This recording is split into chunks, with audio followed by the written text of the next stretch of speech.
Before I start, I just want to thank the Board of Directors and the residents of Brooklyn Acres for hosting the forum this evening. We really appreciate your efforts and your hospitality. A little bit about me personally. I do have deep roots in our city. I'm a third-generation Brooklynite. Some of you know that my mom was raised in the Acres, first on Dawning and then on 66th Street.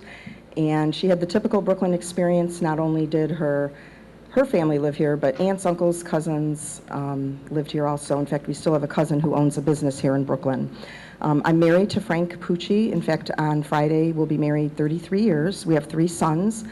Frank is a resident physician. Michael just graduated from law school. And Kevin is a college student. I am in my 5th term serving as your councilwoman. I really came to this the old-fashioned way. I didn't just wake up one morning and think, oh, I'm going to run for council. I was involved in our community and with some community organizations. In fact, I got my official start with the Brooklyn Early Childhood PTA, first as a member, then a board member, then an officer. I also participated in the Ohio PTA advocacy training. And over time, residents and friends would say, oh, you should think about running for council. And at first I dismissed it, but then I did take the plunge. And my parents instilled in us the idea that to whom much has been given, much is expected, and that we all have an obligation to work and try and improve our community. I do take my role as a councilwoman very seriously. I've spent a lot of time learning all I can about municipal government and finances. I see I have 30 seconds left. I am the most experienced member on council. I've served effectively on every committee and in every leadership position. And that's all I'll say for now. I'll save it for the next question. Thank you. Hello, my name is Sue Grodek, and I would really like to represent you on Brooklyn City Council. My advocacy work began around 1995 when I was the preschool PTA president. I spoke before the mayor and city council and asked to have residents represented on the committee that was going to revitalize Memorial Park. I still love to show our family brick to my students when I take them for our first grade annual picnic up at Memorial Park.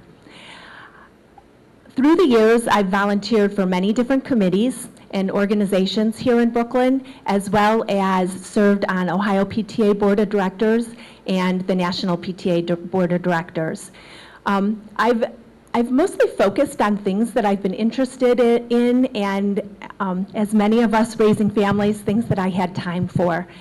And now with both of my sons graduated and on their own, I would like to step up my game a little bit. And I think that my experience, my leadership skills, the knowledge that I have of this city would be a good foundation to begin representing you on City Council.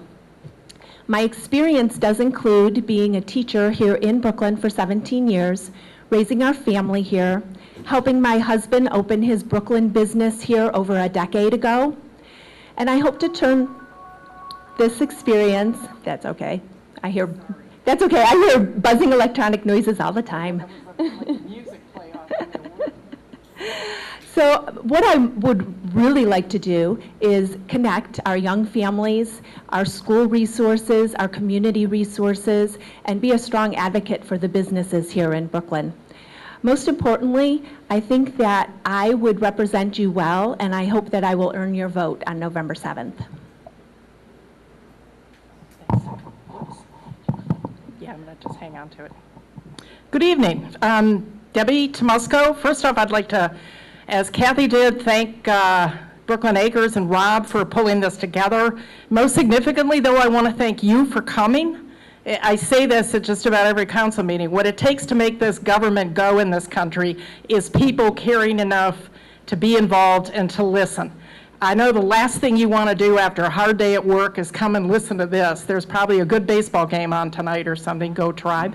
But it's so critical that you guys are here, and I really appreciate that.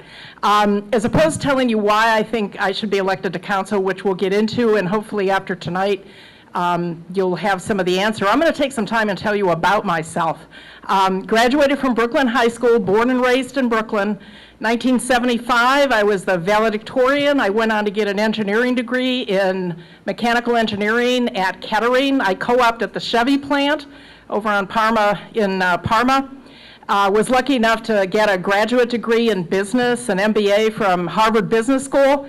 Fortunately, I worked my way to get all of my degrees. GM paid for my graduate degree. But lest you think I'm a silver spoon in the mouth Harvard MBA, I grew up in a tough life. My dad was a carpenter. He never worked steady. He was an outdoor carpenter. Every time it rained, he was home. So I know what it's like to not have money. I know what it's like to my mother would never accept food stamps, but I'll tell you, one chicken she could get 3 meals out of. Worked for General Motors for over 25 years. When it got to be the writing on the wall, I left and went to work as an executive VP for a small company. Came back to Cleveland to work for an organization that helps manufacturers stay competitive, and now I do consulting to help businesses stay competitive.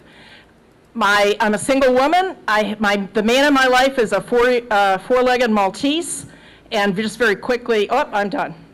Okay, I gotta quit then. I have family pictures out there, so you can look at those. Thanks. Oops, you need this too. Yeah.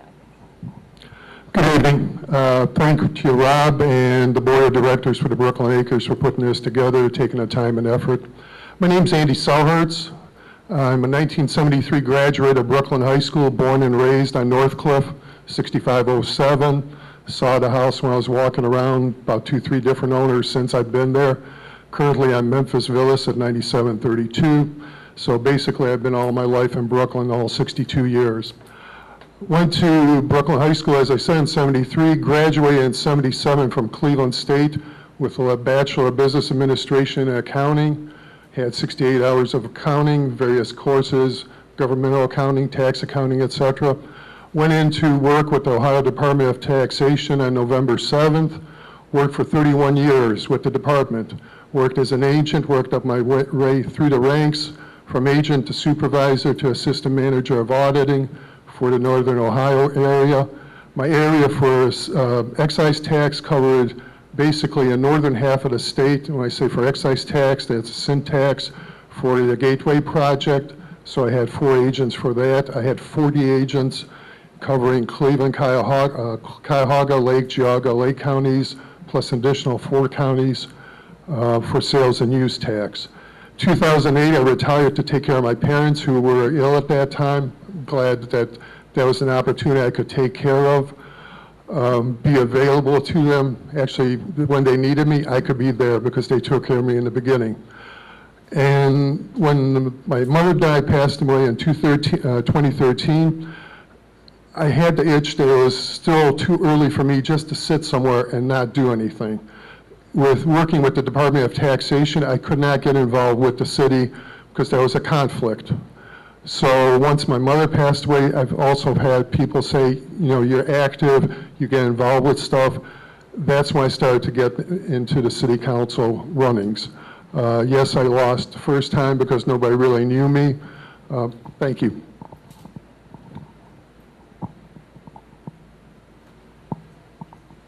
My name is Meg Ryan Shockey, and I'm running for Brooklyn City Council. Since May, I have been walking the city, listening to and talking with residents about Brooklyn and its future. I've heard about the positive elements that our wonderful city has going for it, such as the top-notch safety forces, the great sense of community, and our easy access to, everywhere, just to name a few. However, residents have voiced concern over the following items in our city that they would like to see improved, such as the vacant and abandoned homes that still plague our community, the service cutbacks due to loss in revenue, and the lack of collaboration among City Council. I believe that it is important for City Council to work with each other, residents, and the mayor to achieve a strong future for Brooklyn. From my conversations with residents, a strong future entails expanding our already stellar services, maintaining our strong safety forces, and turning foreclosed homes into new neighbors. With my degree in city planning, I have the knowledge and skills in being able to help achieve the strong future for Brooklyn.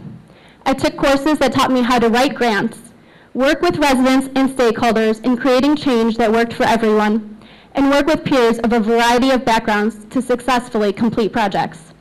In addition to my formal education, I often use vacation days at work to attend conferences and workshops related to city planning. Through this, I've learned a great deal about land banks, which can be essential to reducing our vacant homes, the reimagination of public spaces at the heart of every community, known as placemaking, and city development. In order to reactivate the sidewalk program and lawn cutting program, or even add services that haven't yet been offered in Brooklyn before, the city needs to gain revenue. This can only be done with innovative ideas, collaboration, and hard work. Prioritizing, filling, and creating new office space will bring in the revenue the city needs for a strong future that residents want. I look forward to working with residents and city leaders on creating a strong future we can all agree on. I'm asking for you to vote for me, Meg Ryan Shockey, on November 7th. Sorry. Hi, everybody. Just want to say hello. My name's Steve Herbick, and I want to personally thank everybody for coming to listen. This is a very important part of our democratic process, and I'd love to thank the board and Rob Slattery for putting this all together. I'm 55 years old. I'm a 13-year resident of Brooklyn and homeowner, and I live over on South Amber. I'm a retired widowed dad of a very special and successful daughter, who many of you will recognize as the best cashier at our Marks. It's Brittany in the back. Say hi, Britt. And sadly, until last night, I was the father to a beautiful long-haired dachshund named Gary, who we had to say goodbye to just yesterday. I have just shy of 30 years experience in the Cleveland financial community, holding executive level positions in Fortune 100 companies, including MBNA, Progressive Insurance, and General Electric. This type of experience has allowed me to become very comfortable in reaching out and dealing with large numbers of Cleveland's most influential business, political, and religious leaders that will serve us all very well when I'm elected. I'm a dedicated Brooklyn volunteer. I'm a 4-year Brooklyn Community Emergency Response Team member, and I also volunteer for 7 other local communities. This summer, I assisted our fire department in calling every single Brooklyn business to determine if they have an AED or automatic defibrillator and in which part of their buildings it's located. This was part of the Pulse Point project.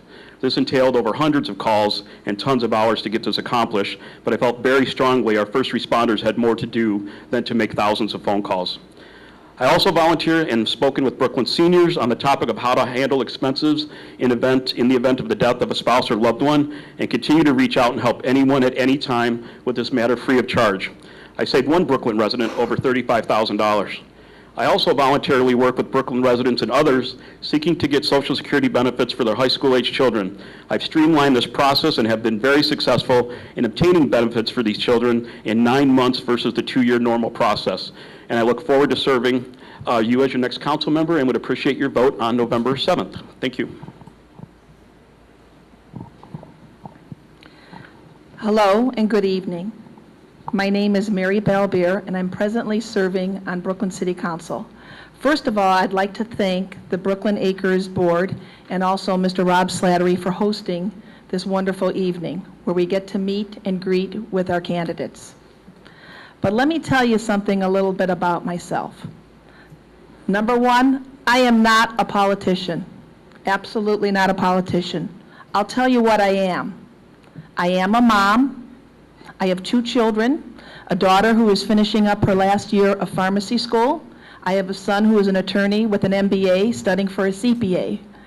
I am a wife to Ron Balbier, to the Balbier family who have been members, who have lived in the city of Brooklyn for over 60 years.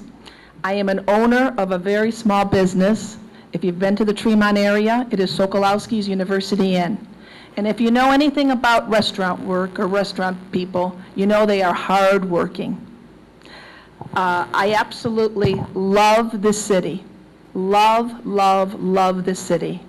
I think it's a fabulous city. I think there are so many amenities, there are so many wonderful people, and you really don't get to know the people until you walk door to door and meet and greet them and see what their problems and their concerns are.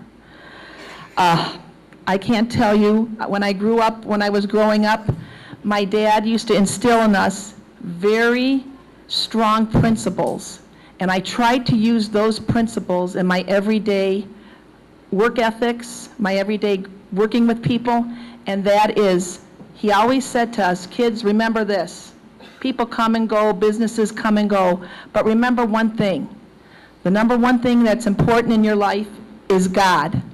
Number 2 is your family. And number 3 is hard work. So if you put all 3 of those together, you can accomplish a heck of a lot. So I hope that you consider me for re-election on November 7th, Mary Balbier. Thank you. Okay, go ahead, Steve, since you have the microphone. Why are you running for council? I decided to run for council because of issue 3, the planned unit development that would have forever transformed the face of our city. There were many aspects of the plan in which you, the residents, were not informed of, and I felt an imperative that before we ever can vote for something as large as that program, that the residents have the right to know every single aspect of that plan. For example, how many of you knew that if that issue 3 passed, that you personally lost your right to vote on any future PUD development? Probably nobody, and I'm sure it never went out in the literature that was sent out by the city. That's critical, and it's especially critical to the Brooklyn Acres, and I'll talk about that a little bit later. The other reason I'm running is, it's difficult to talk about, but I've been, I don't know how to say it, encouraged in many ways not to speak out against the issue. I've been maligned by many of our city leaders, including as early as 9/11. The last council meeting. Sadly, you know, in public meetings, I was called a liar, twisting words, called names. A school board member actually threatened to assault me if I was on his street campaigning. I mean, it's ridiculous. So in the hopes of never ever seeing another Brooklyn resident treated in such a disrespectful manner, I will make sure that never happens when I'm elected on November 7th. Thank you. Go ahead, Meg. Why are you running for council? So when my husband and I bought a house in Brooklyn, I knew that I wanted to get more involved in the city and put my degree to work when I couldn't get into the field right away. My husband's a full-time student, so I've taken time before switching career paths to the city planning field. I was finishing my master's, and after I obtained my master's, I sat down with city council member at the time and asked how I could get more involved, and asked what committee I could get involved in. And just earlier this year, I was able to fill a vacancy on the City Planning Commission. And since then, I have paid more attention to my city and realized I didn't like the way things were currently going. We were facing some tough financial issues in the city, and I think that with that said, that it's most important that everyone works together, and I just don't see that on current council right now, and that's why I decided if I don't like the way things are going, be the change you want to see. So that's what I'm doing. I'm trying to be the change I want to see, and decided to run for city council. Okay, Andy? Reason I'm running for city council is I was born and raised here. In the summers between college, I worked up at the service garage. So when everybody talks about back in the days of John Coyne as mayor, yeah, I was there. When we took the garbage out, we actually took the garbage cans back in. We had kids working all over the place. Those days were nice, great. They're memories. They're really good memories. I actually remember one time driving down in the backseat of my folks' car in Biddulph. He was out watering Knights Commons like the first year there was in the summer, when it was a dry summer, that he was watering it. You took pride in stuff. Some of that stuff's gone away. I mean, businesses have changed, times have changed. We're trying to keep some of the memories going on right now. With my skills from the Department of Taxation in the last 10 years, I worked with computers. I also worked in a unit that was called a BPMO, Business Project Management Office. What we did was look at functions performed by the department and try to streamline them. Looking at the garage, there were certain things, the 2 years when I was on council in 14 and 15, that when I talked to the people at the garage, they were like, we need more people, we need more people. Well, budget is 2/3, 3/4 of a city budget is payroll. Before you can actually try to get more people, you really need the right equipment for them to perform their job. One of the things I worked on trying to get to them was an automated leaf truck the first year.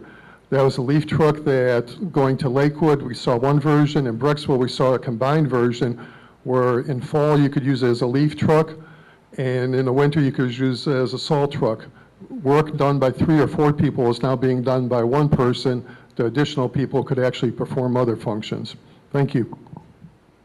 Thanks, Andy. The reason I got involved in council is I really love Brooklyn. I believe in Brooklyn. I think it's a great little city. I grew up here. I'm living in the house that my father built when he was a carpenter.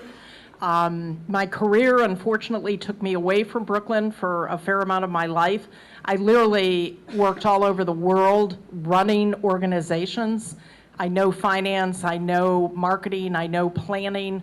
And when I relocated back to Brooklyn to retire, Mayor Coyne had asked me about getting involved in Brooklyn because he knew what I had gone out and done in my career, and he said, you know, we really need people with your skill set.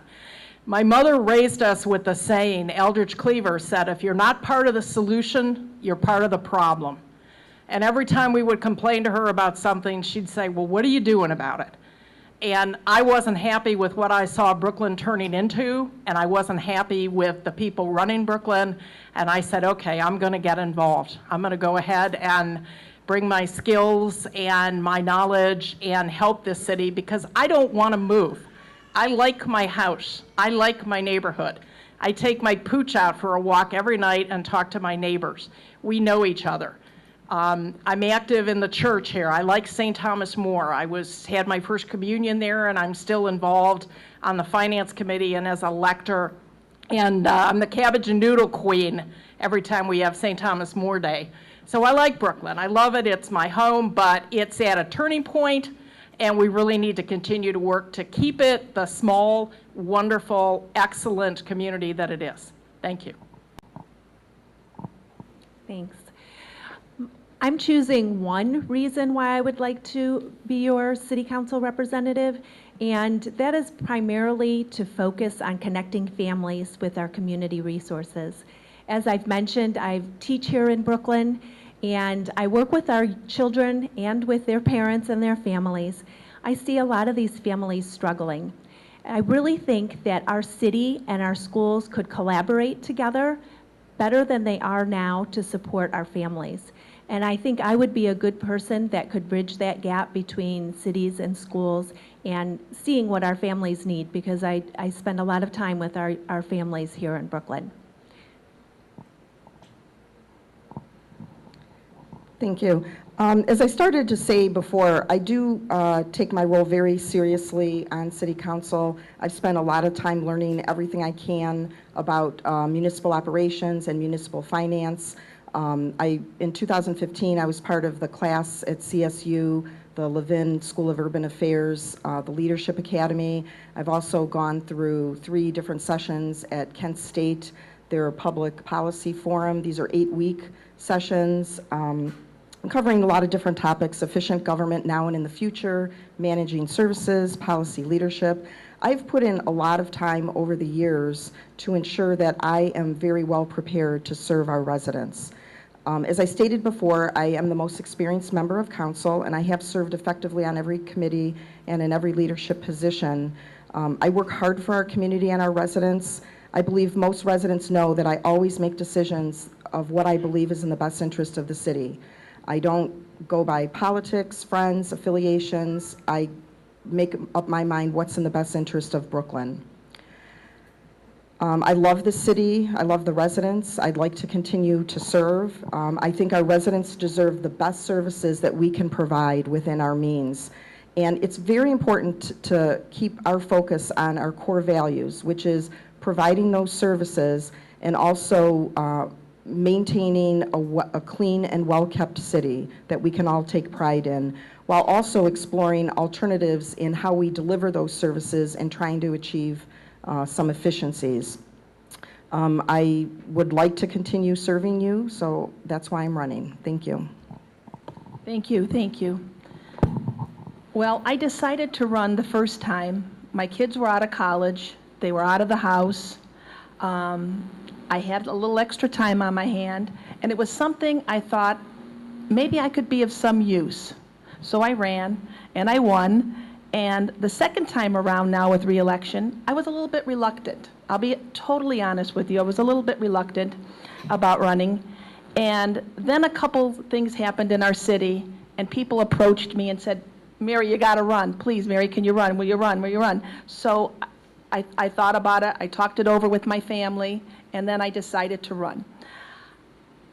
I can only tell you that I am a public servant. I am here not for my own benefits of any kind, not for a popularity contest. I am here to help. I'm not going to say I know all the answers or can this, but I can sure as heck look for someone who can help you or find the answers that you need. This really is a wonderful, wonderful city, and we have wonderful, wonderful programs here. Our school is good. I was always hoping that we can partnership, the city would be a little bit more involved with the school system. We have a great school there. Some of the classes that go on there and the languages that they offer are just amazing. And I see these kids going to school every day with the backpacks, and it's just a vibrant, vibrant area. So I want every kid in Brooklyn to have the same chances that my children had. My children went to St. Thomas More. It was a great school. And I just want to be there, that if I can help in any way, you can really, really count on me. I'll do my utmost best to help. Thank you. Start again, new question we'll start with you, Meg. Where did you stand on issue 3?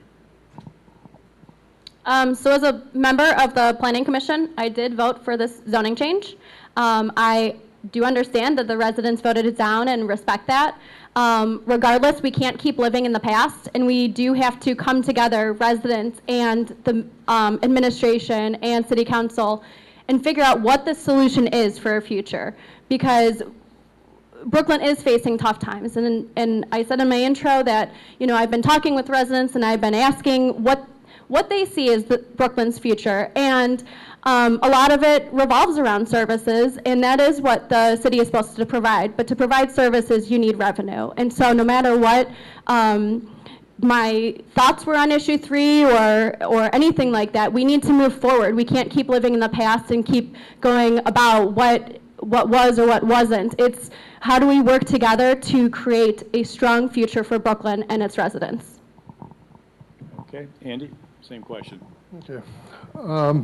Definitely I was in favor of issue 3. No big surprise on that. For kind of the same reasons what Meg was talking about, yes, I remember the days when the park had softball games at night and it was loaded with people and all this and that, and those days are gone. Doesn't mean that those days can't come back. I hope they do. But we also have to look at revenue to coming into the city. Like I mentioned earlier, you know, we used to provide a lot of services, taking out the garbage cans, snow removal, better for the senior centers, senior citizens. There are a lot of things that just kind of faded away that hopefully maybe at least we get a good revenue stream coming back and a diverse revenue stream instead of putting all our eggs in one basket. So this was giving us an opportunity. The issue 3 was actually a zoning issue. The potential, it's probably darn if you did, darn if you didn't. Probably some presentation problems into saying what it could have looked like.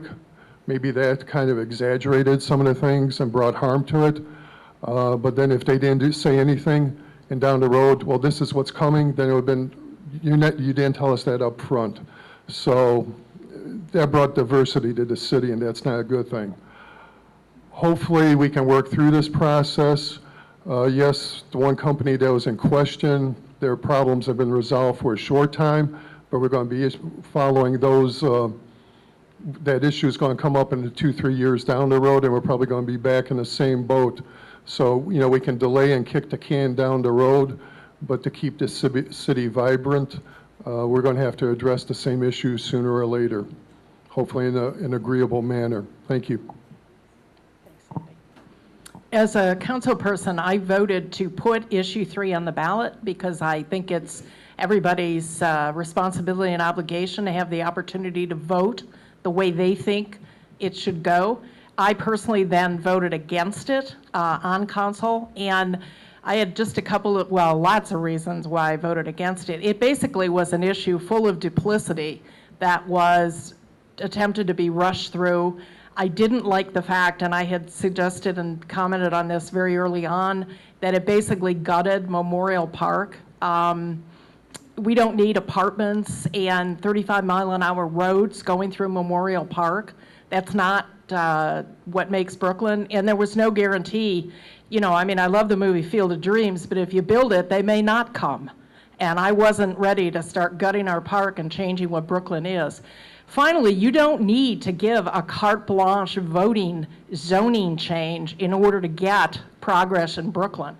Zoning can be looked at incrementally, and that's what we've done with, we'll be doing going forward with St. Elias. We'll be probably voting to let them go forward with the senior living and et cetera that they want to do.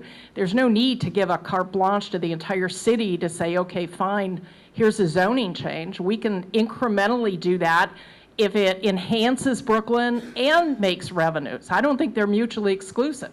I don't think we need to ruin what Brooklyn is in order to make revenues. I think we can do both, but it takes some innovative thinking and some different ways to go about it rather than, you know, the way things have always been done in Cleveland or in other major cities. Thank you. So issue 3 was a very complicated issue, and I will say as a resident, I turned to one of my council representatives to help me understand what issue 3 meant.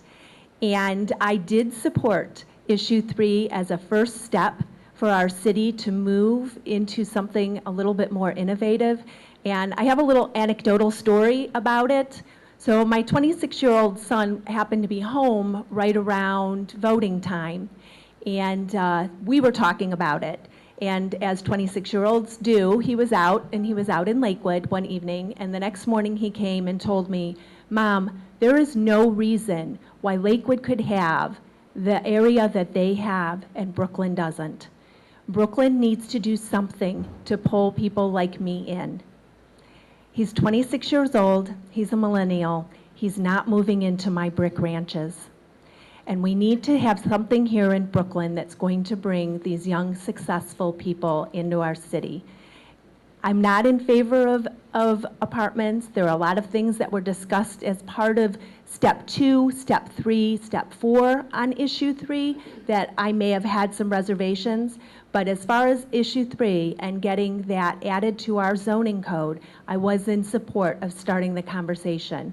I'd like to see some new innovative things that I see happening in other communities. Brooklyn deserves it, and we can do it.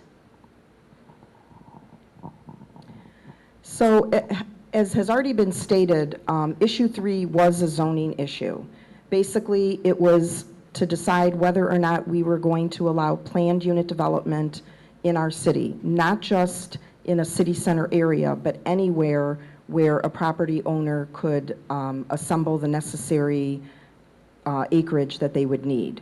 So it did have an application for a city center, and I do understand why residents were skeptical about approving the possibility of planned unit development and thereby giving up future rights to vote on what that development would look like. While I supported issue 3, as Mrs. Grodick said, I did not support going that far into the park. I had a lot of issues with density. I also did not think apartments would necessarily be a good fit back there. Fortunately, as part of the contract we had with the consultant, they had to provide us not only with a Plan A, which everybody did see, they also had to provide us with a Plan B. So I think it was the end of July, we had our meeting with the consultant where they gave their final presentation. So I think the Plan B is a little bit more realistic and a better fit for our community.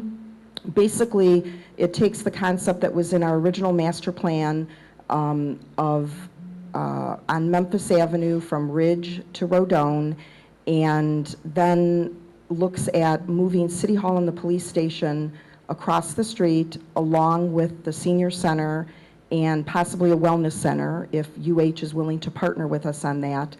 And then the possibility of a small office building kind of where the parking lot of City Hall is.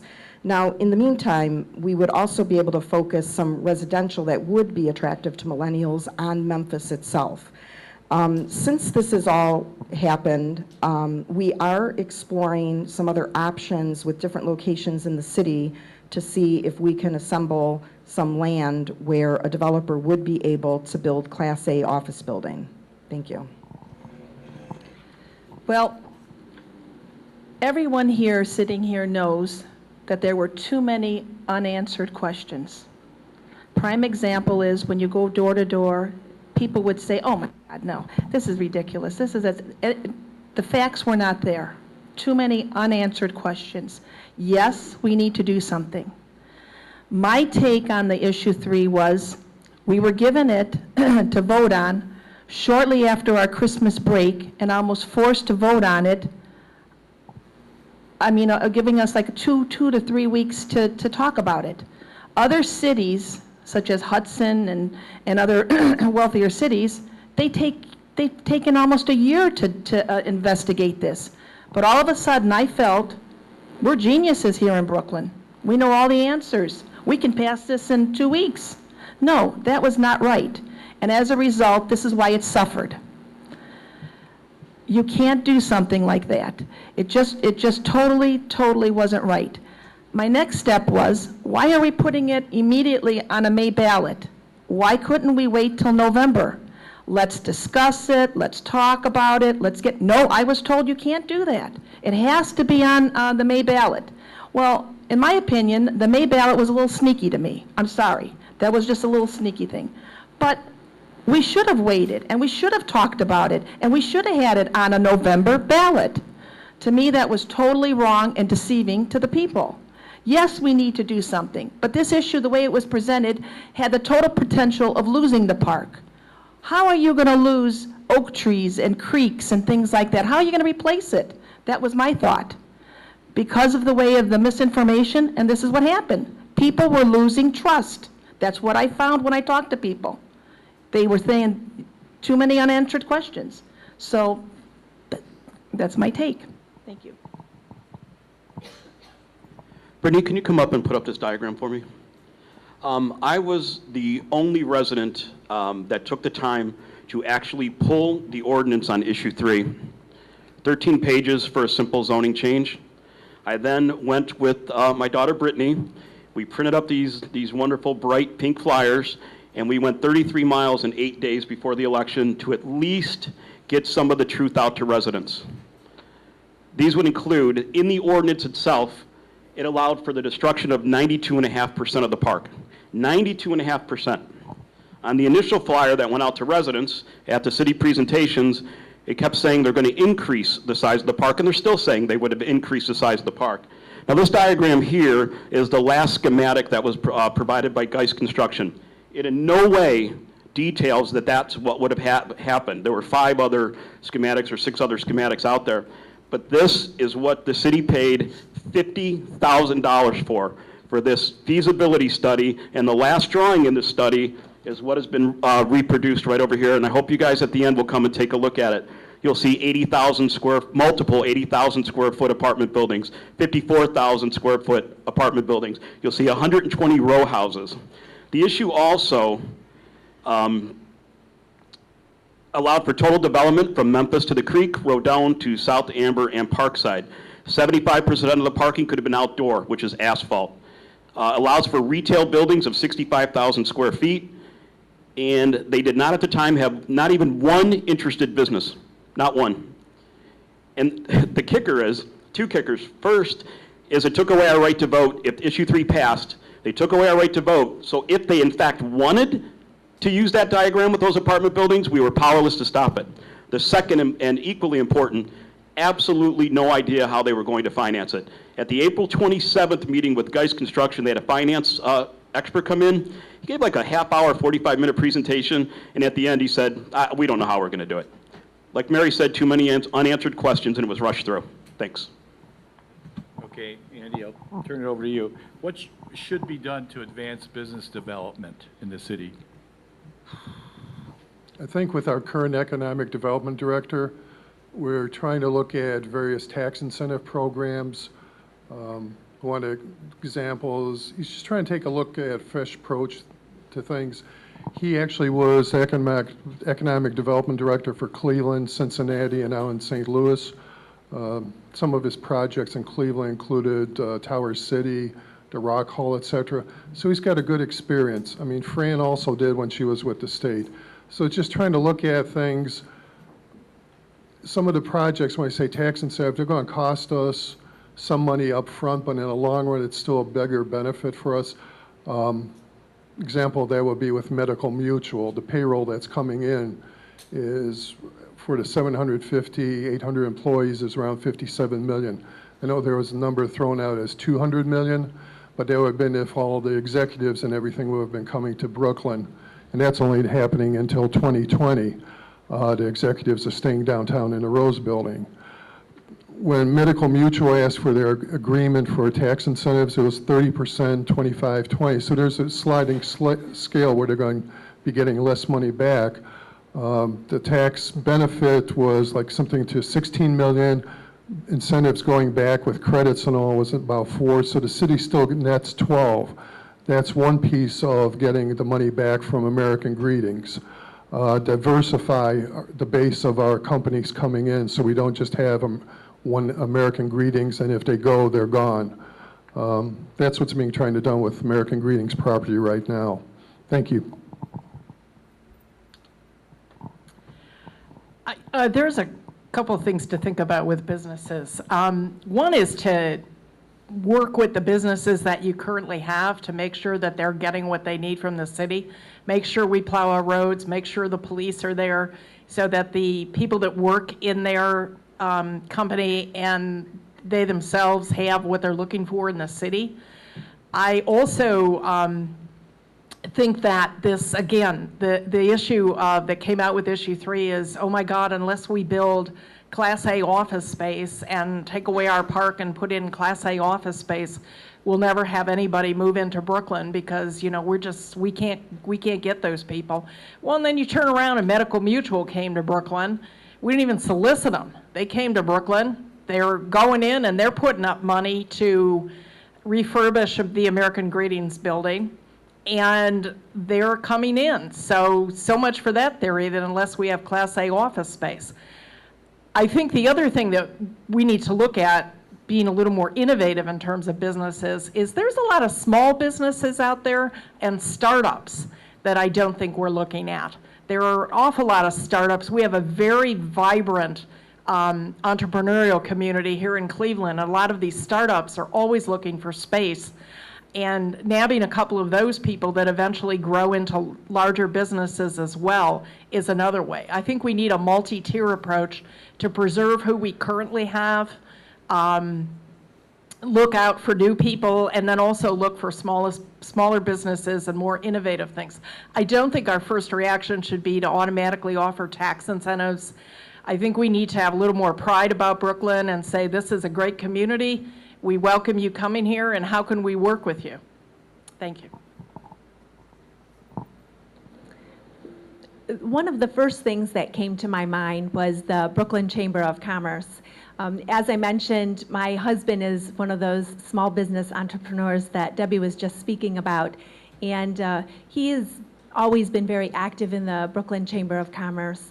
And I see a wonderful connection between the city and the chamber. And I think that could, as all organizations, they ebb and flow with the amount of volunteers. And I think that could be brought back into the city's fold a little stronger than it currently is, so that the business people that belong to the chamber really feel valued in Brooklyn. They are an excellent forum for communicating to the business owners. And as Debbie said, many of our business owners in Brooklyn are very small. So that is a great avenue for them to be heard and to have a stronger voice in the city that they choose to have their business in. I also think that, to tag along with what Debbie was saying, that a lot of these small businesses are renters in the buildings that they are running their business. So I think we also need to reach out to the landlords and I think we do need to encourage the landlords to upgrade their buildings, to increase the interest in having more businesses move into Brooklyn. There are a few vacant business buildings around here that are not very attractive to a business owner who may be looking to move their business in. And I think that that plays a part of it. Thank you.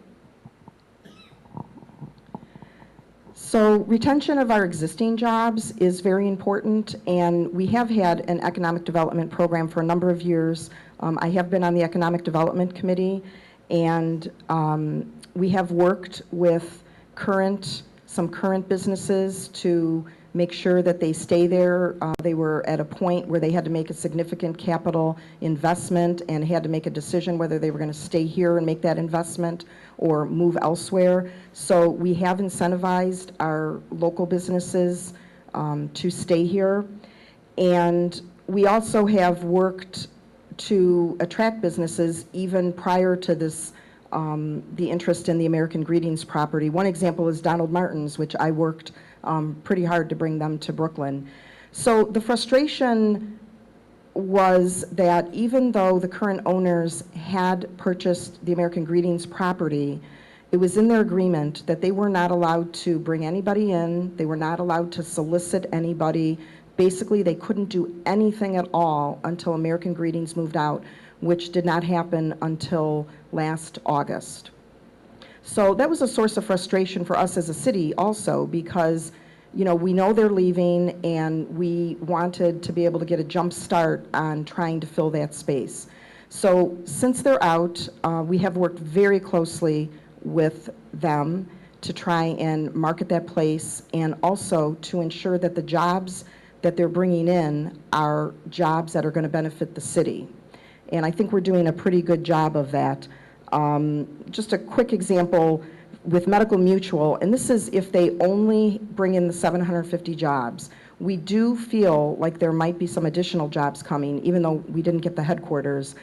But if you take into account just 750 jobs over 10 years, we would collect approximately $14.2 million in income taxes. We would be refunding to Medical Mutual almost $1.5 million. We would be revenue sharing with the Brooklyn City Schools almost $2.1 million. And this has to do with the tax abatement that they would get on the improvements. And then $123,000 with Polaris. Thank you. Thank you. Location, location, location. That's one of the greatest things Brooklyn has going for itself. Just remember, Medical Mutual came to us. How many more are out there to come to us? I think we need to work on our infrastructure, make sure everything's safe and solid that way.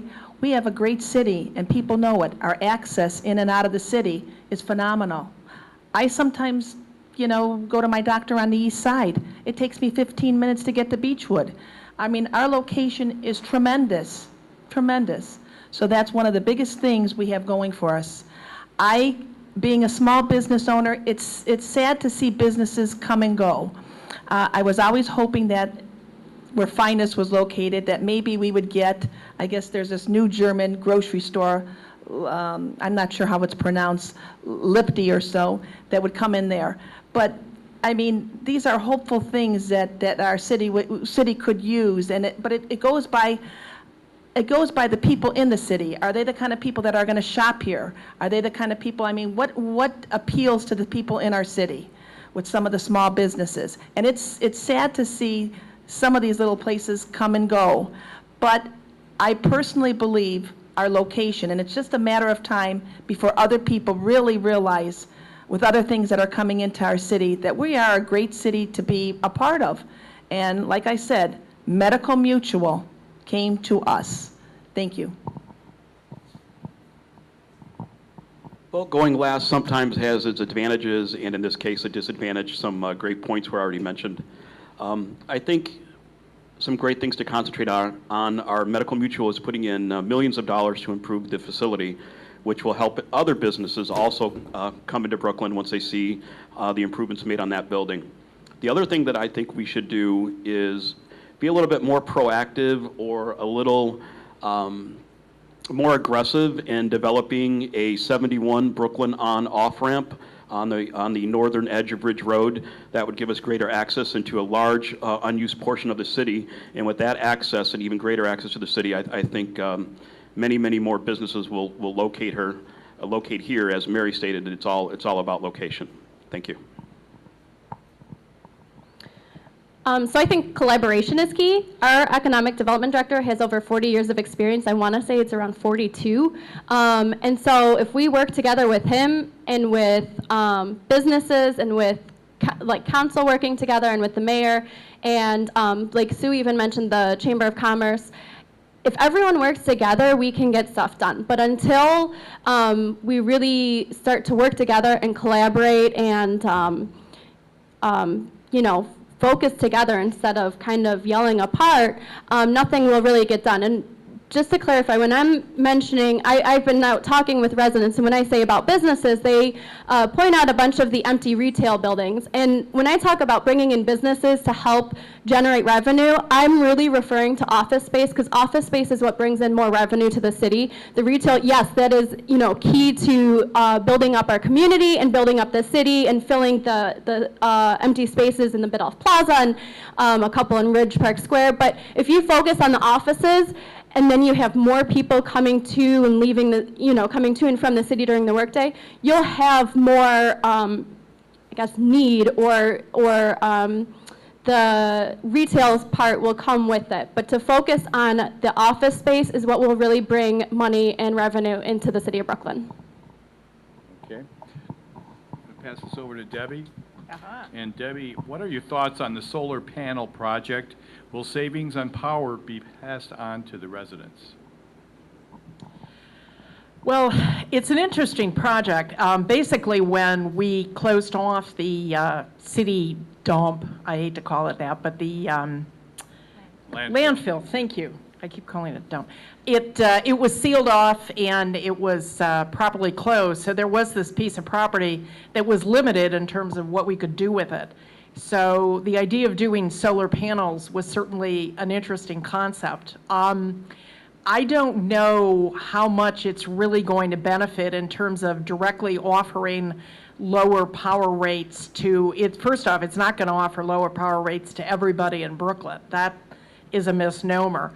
What it's going to be doing for a select number of people near that landfill, because they're going to have to run underground lines, is it will give them an alternative to, where they purchase their power, which will of course drive competition, and hopefully that in and of itself will drive costs down.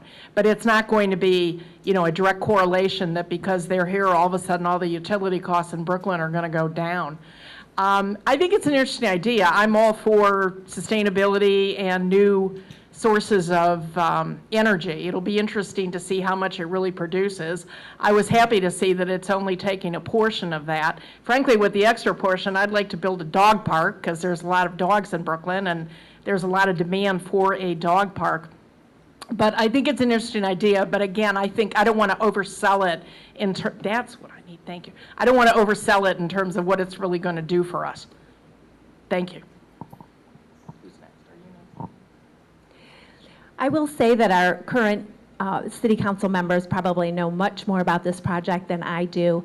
But one of my core beliefs in life is to make my footprint on earth as small as possible. And so anything that is going to be good for our environment catches my interest right away. And so if cost going down were a side effect of us being able to move alternate energy in Ohio further along, then that would be wonderful for us. But to have a part in the alternative energy markets that I think is very important for our world, I would be very proud to pursue that project. So the solar panel project is not a Brooklyn project. It's actually a Cuyahoga County project. Cuyahoga County had a goal of being able to produce and secure a certain percentage of green energy to power their buildings. So our site of the former landfill was selected. It's really not a moneymaker for us. I think we're getting about $18,000 a year. And we also have an agreement with Cleveland Public Power where they will be running lines down Memphis to hook up to their existing power structure, and that's how they're going to get the power from our landfill down to the county buildings. So we will have some opportunity for some residents and businesses along Memphis or off of Memphis where if there's enough of them, they would be able to tie in, and I think it's really too early to predict what the rates would be. You know, common sense tells you if there's competition that, you know, it can drive rates down, but it's going to be such a small amount that it's really unknown to us at this time. But I support it. I support green energy and sustainability. We were very, very limited in what we could actually do with a capped landfill. You can't really dig down into it for obvious reasons. So I think this was a good option for us. Thank you. Well, we voted for this in March. I personally, I think it's a good idea, but it has a couple niches, though. I'm only hoping that by using the solar panels, that we are going to be getting $18,000 a year to rent this for like 20 years. I was only hoping that maybe somehow we could get something hooked up where it could actually help our rec center, power our rec center. To me, I kind of think if we negotiated a little bit more or held out a little bit more on this, maybe we would have been able to secure something more for us than $18,000 a year. It is a great thing to have. You know, some people were saying they hope the whole area would be solar panels so we can, you know, power, like for example, the rec center. But I realize we're pioneers in this, and Brooklyn is a pioneer in this, so I think that's a great thing that we are doing, and I think other cities will probably, you know, look at what we're doing and mimic after us. But I only hope that we get a little bit more out of it than $18,000, you know, a year. That was my only hope. Thank you. Well, Mary stole my point being that there wasn't a whole lot of benefit from the solar farm going up to the residents or to the city. I'm not sure who's doing some of our negotiating on some of these contracts and some of these programs, but generally when you do something of this significance, you want a little something for yourself. The rec center is the city's largest electrical expense, and with solar panels, the shorter the distance of the cables that are used to transfer the power, the more efficient it is. So hopefully down the line we'll have the opportunity to put in our own solar panels on a portion of the solar field. But like Sue Grodick and I, we're the only two residents that aren't involved in actual committees or planning, so we were limited in the information that we were able to access. The other thing that I would be concerned about is I did hear, although I can't confirm it, that Memphis Avenue would have to be torn up or some sections in order to lay the cables for the solar power going to the county, and that could be an inconvenience for us. Again, with the negotiation of the deals, we have a tendency to give away the farm in some instances, like some of the major programs that are being built. The tax abatements are significant, and we probably should do a little better job of negotiating all of these. I actually think the solar panel project is a great example of an innovative idea that brings in, yeah, a little bit of money, not a lot, but it's a landfill. And essentially that land is useless. Like Councilwoman Tomusko mentioned, you could do something like a dog park, but there's not a whole lot you can do on a landfill. And to bring in clean energy and sustainability and a little bit of revenue for the city and the potential for a second utility company, I don't see where you can go wrong there. I think that it's a great example of an innovative kind of new idea that will help move Brooklyn forward, and we need more ideas like that to help create the strong future that I've been trying to talk about tonight. Also in agreement with the solar panels, think it's a good idea. Glad that it's finally coming to a point where we're going to see it. I've talked to Fran, the couple of years when I was on council. She was a little bit skeptical about it. When you want to talk about economic development, yes, we're going to get $18,000 a year for 20 years. It's not a lot of money. It's something better than nothing. Yes, there's going to be room for additional panels. The idea when you want to talk about economic development, why not use the economic solar panels for generating electricity and actually trying to go back into the American Greetings complex as well as use it for the city buildings themselves. Expanding Cleveland Public Power into the Brooklyn area, yes, there'd be surveys going down Memphis Avenue to streets like Dawncliffe and all there. If there was enough interest generated, yet they could run the lines down there. Cleveland Public Power is actually in Brooklyn on the area east of Ridge Road between Glencoe, Traymore, Delora, all that area, the far east end of the city. There's several houses on each street that actually do have Cleveland Public Power now, and they're enjoying steady, dependable service at a lower rate. So it's a possibility we could explore. Thank you. Okay, we'll pass this down to Susan. Susan, do you think additional officers should be added to the police department?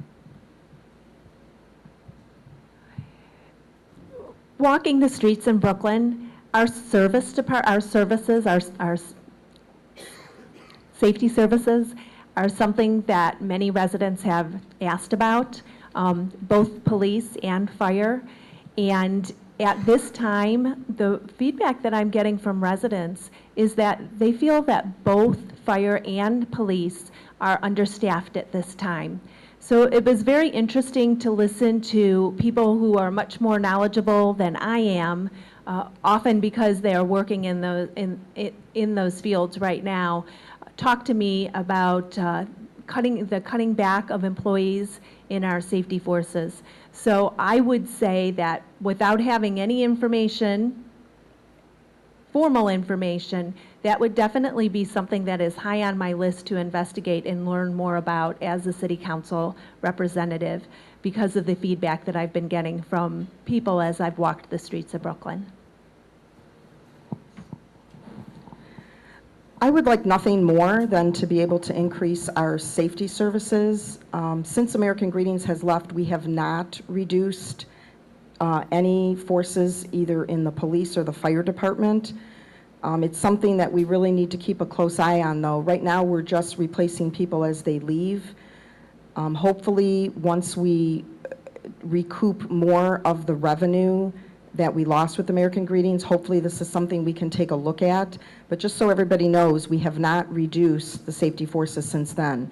Now, prior to this, there have been, through attrition, reductions in the fire department. And at some point, that was a conscious decision just to pay overtime versus replacing anybody.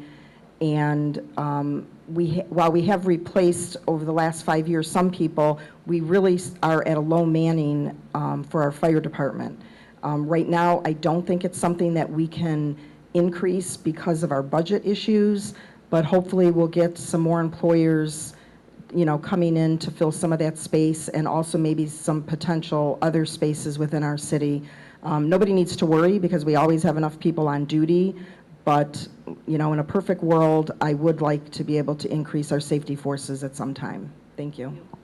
I can only say that Brooklyn Police Department, Fire Department is fantastic, is second to none. It would be great to have more police, more fire, but right now, like Kathy said in the budget, right now, it's just not possible. I will say it's wonderful to have the, and it's very important to be visible in the city.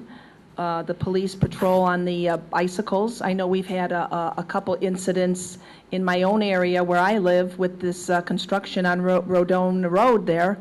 And the police were Johnny on the spot directing traffic and moving barriers so residents could get out.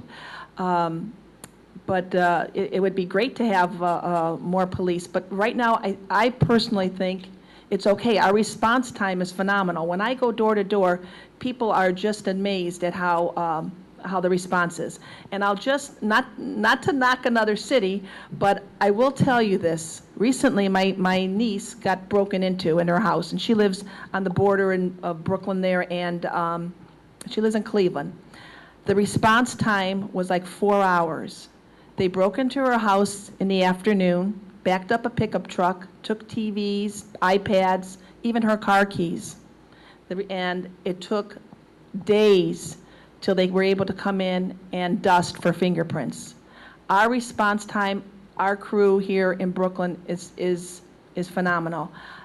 We really need to appreciate our police department and our fire department. I've heard so many compliments about it, you know, and I pray for them. And that's where I stand right now. Thank you. I just want to compliment our police department. They do an absolutely phenomenal job, especially with the response time.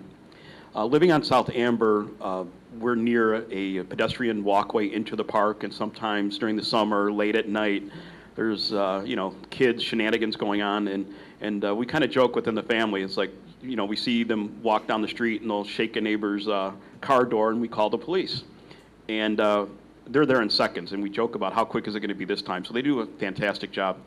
As far as are we at the adequate number, I don't have the numbers to verify one way or the other, but I would assume that the mayor and the police chief would make sure that that would be the last things that would be have to be cut because of loss of revenue, as it's our most important thing. Unfortunately, our city is deficit spending right now, meaning there's not really a budget in place. We're spending our reserves. So I think the key to ensuring that we have proper safety forces is to get an actual budget in place and then look at those numbers once that's been obtained. Thanks. So as I mentioned in my intro, maintaining our safety forces is a top priority. As I've been going around talking with residents, I've actually heard nothing but positive remarks about our police and fire force. I've heard some complaints regarding to speeding on streets, which I know on Woodhaven we get all the time, cutting through to get to the rec center or St. Thomas More, which is a little aggravating. But in regards to when an incident happens, I've heard good things about our safety forces, and I think that says a lot about our staff. As Councilwoman Pucci mentioned, we haven't had a reduction, and that's something I didn't know prior to today. But I think that maintaining, and then, you know, in the future, if we build our revenue, adding some more safety forces, you know, should be a top priority of Brooklyn. Correct answer everybody would like to hear is yes, we'd like to get more police officers, firefighters, etc. That in reality is not going to happen at the moment. Fire department has been mentioned before. There are certain shift levels made up of part-time employees and also full-time employees. Police department actually within the last few years actually hired a few people. So if you look over a trend in the past few years, they're about at a little bit higher level than they've been to prior years. As Meg mentioned, walking around, yes, you hear issues from people about speeding.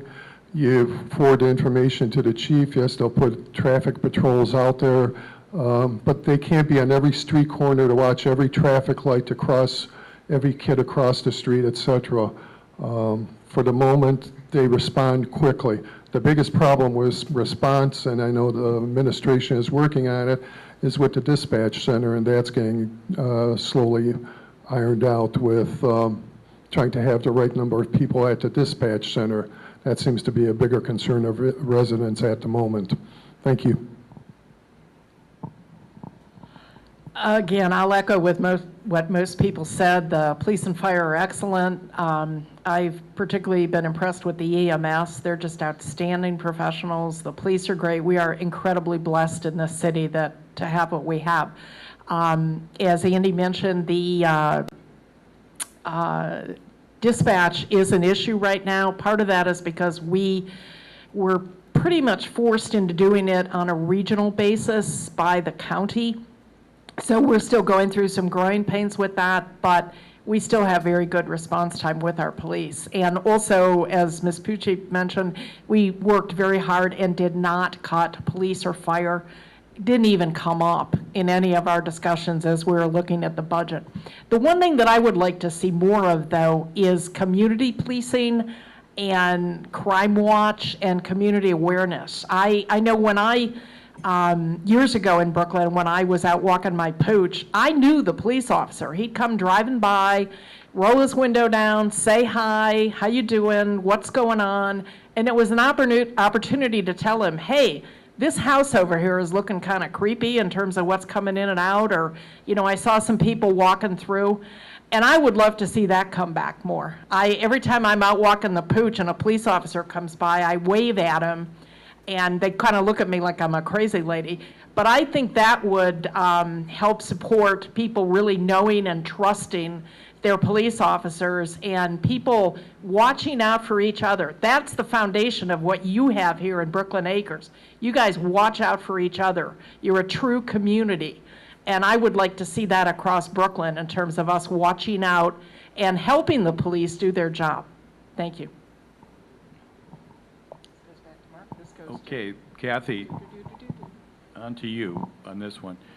Do you support the tax incentive for the new nursing facility? So it's an assisted living facility. It's called Brooklyn Point, and this is something we've been working on literally for over 20 years.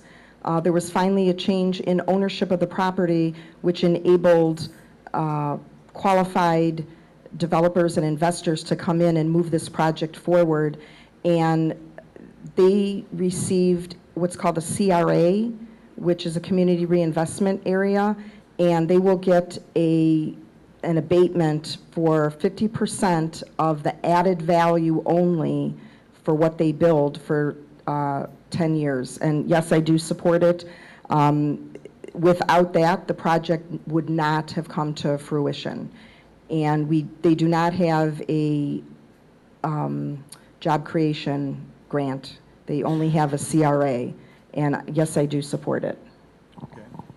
I also support it. It's been a long time in the making. It's about, I guess, 20 years. It's going to be good for the city. Supposedly 50 or so, if I'm not mistaken, 50 or so units there. I only hope that the Brooklyn residents will be able to partake in it, that it's not already all filled up like some things already. Yeah, I am 100% for it. It's a good thing. I only question sometimes that, do we always give away the farm rather, or the house, or whatever you want to say? You know, or were there other ways we could have looked into not giving them, you know, some tax abatements and things like that. So that was my only, you know, my only concern. But I am for the senior living. And so many of the residents are also for it, because you hear it all the time. And I really welcome it into our city. I think it's something that we do need. Thank you. I also support the senior living facility, obviously. It's a great need that can be filled in our city. I question, though, the tax abatements. We seem to negotiate down instead of up in the benefit for the city. For example, when I was researching this, I have a friend, a lifelong friend that manages nursing facilities throughout Ohio. And she told me that recently, just very recently, Catholic Charities in North Olmsted built the apartments at St. Richard. In Cleveland, the Mercedarian Plaza, and there's currently one going up in Seven Hills on Rockside Road. And none of these construction projects received a single penny in tax abatements. Her response was that, I know this project was 20 years in the making, but that should actually be irrelevant, because now as the population has increased, there is gigantic demand for these types of facilities. There are also boutique specialty firms that specialize in obtaining low-cost financing for nursing facilities. And we didn't reach out to these folks, and we should have done that. We should have explored a little bit more options, spent more time going a little bit more in depth with the tax abatement and the financing structure. And I think with the popularity of these facilities due to the aging population, we possibly could have done a better job on the tax abatement, but you know, obviously all for it. I hope that Brooklyn residents will get a first crack at occupancy, but that may be out of our hands because it's a private development. Thanks. So I think that we do have to be careful with the tax incentives because of our excellent location. However, from what I've heard at council meetings and from what I've read up a little bit on this project, it does sound like this project wouldn't be able to be completed without it.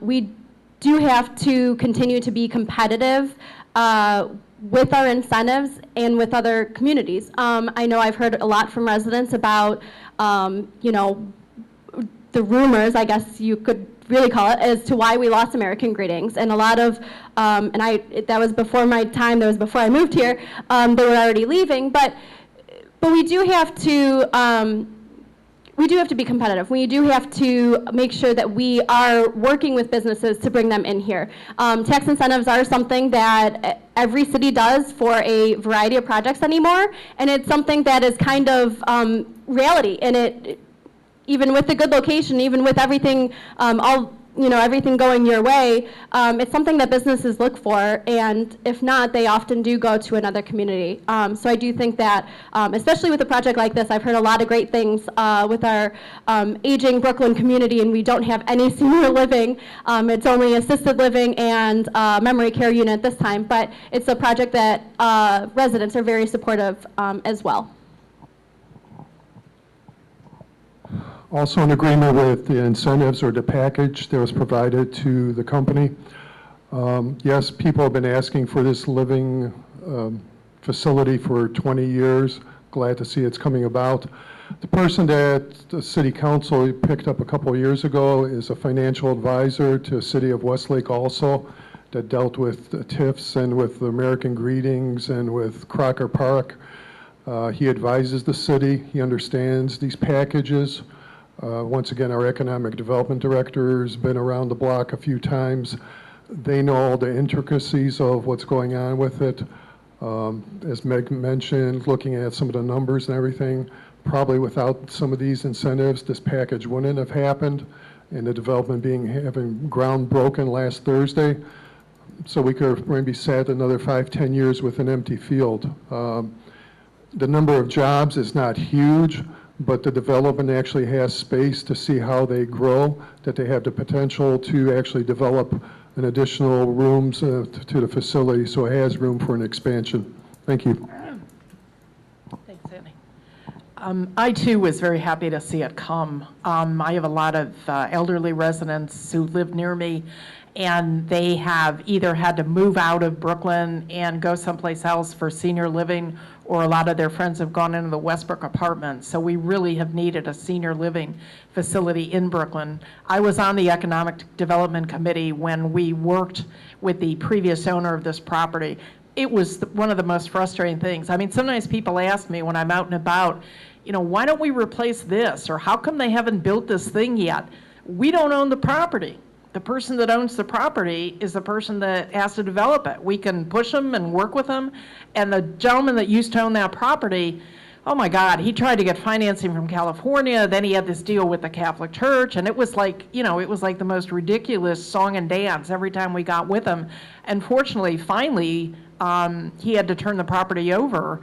And the new people that got it know what they're doing, have done this in other states. So fortunately, we're getting people in who know what they're doing and are going to be building a facility. Mr. Herbeck brings up some very interesting points about the saturation of the senior living market, and did we really need to provide the incentives that we did. But I think a part of it is we were so anxious to get this kind of facility because there is such a need in Brooklyn that perhaps we moved quicker on this and gave more than we needed to, but it's something that we really need to add to our portfolio of, we want housing for everybody in Brooklyn. We want young people to be able to come in and buy a house so that they can start building equity, and we want a place for our seniors to go because they love Brooklyn. We have a great senior center. They love the library. So this will certainly help with that. Thank you.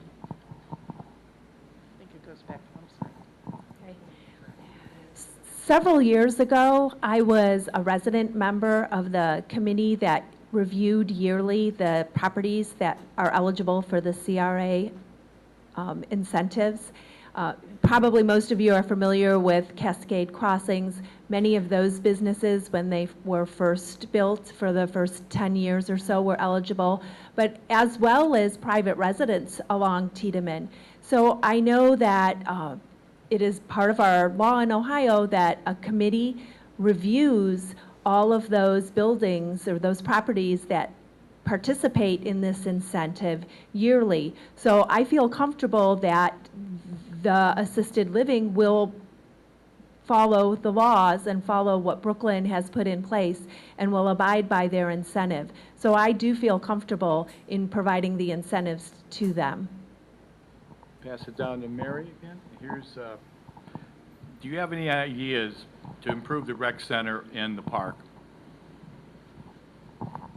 Well, presently, I'm on the Brooklyn Rec Board.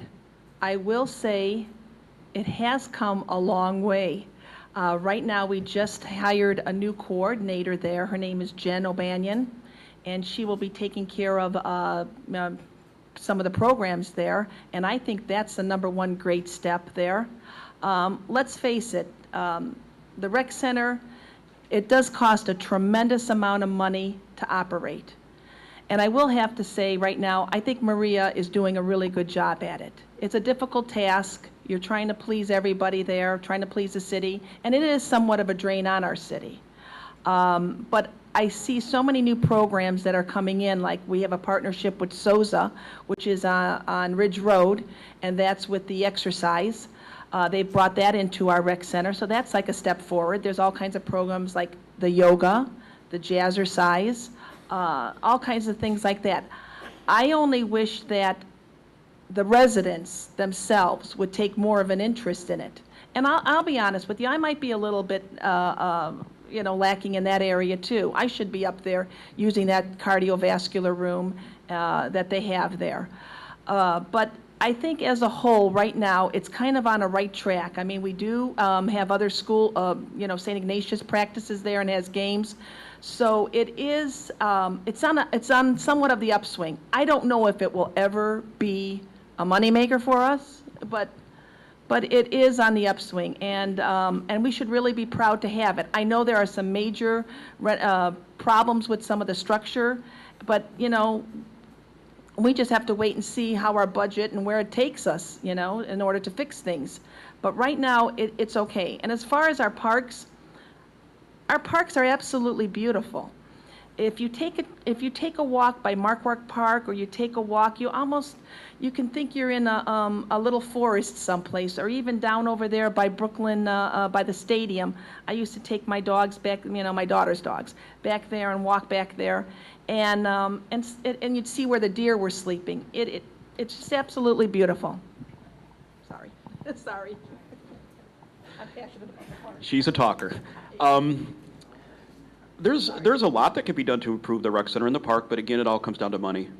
And until we have a real budget in place and we're not spending our reserves, it's going to be difficult to take a look at those improvements. I mentioned it earlier that perhaps a better use of the solar farm, or at least negotiating some sort of discount for the rec center, or even another municipal building or two. The park is gorgeous. It's the lifeblood, and it's the heart of the city. We're very, very lucky to have it. We're surrounded on 3 sides by Cleveland, and we are a landlocked community, which makes development tough, but the park is essential. There's some things we can do to fix it up quickly. There's no use of the lower baseball field at all, and it's not even properly cared for. It'd be nice to open up the road entrance back from Rodone, if we can do some basic safety fixing upping over there, if that's a word. Again, it comes down to the budgeting, the budgeting for the city. Now, my mom, she's over here, she's wonderful, she's 87 years old, and every Thursday I take her to other communities. We go to Oakwood, or we go to Solon to listen to bands in the park in the summertime. That is a huge thing for her, and she loves it. Those are simple things that we can do. We can get those types of, they have polka bands, Elvis impersonators, and they draw tremendous crowds. The one in Oakwood, there's literally thousands of people at that event every Thursday. We could open up an ice cream stand. There's tons of things that we could do to draw people to the park and make it more fun for the family to use. But make no mistake about it, I have a view of it from my backyard, and it is used extensively. And I'm glad we have it. Thanks.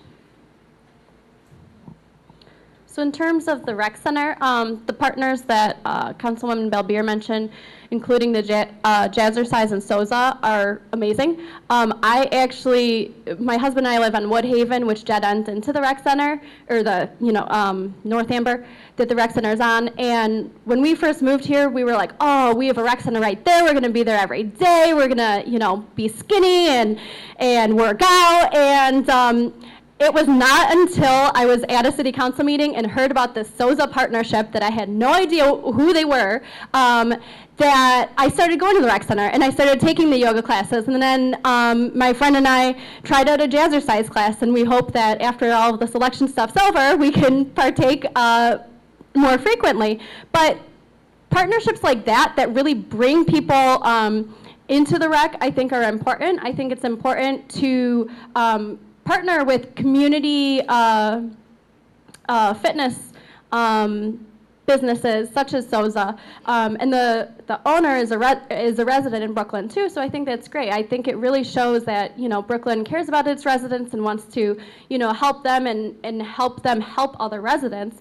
In terms to parks, that's a fully loaded question. I think that access to the Kingdom, which is the area behind the fire station, would be great. I helped with the Big Creeks Connect, I think is the term of them. I helped with the cleanup day they had in, I want to say, June, and that was my first time back there, and I always knew it was back there. I had heard about this place.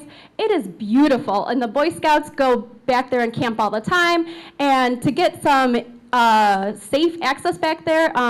Part of what's been talked about is doing a walking or biking path all the way to the zoo and using part of that connection along the creek. I think that those types of projects would be greatly enhancing Brooklyn's community.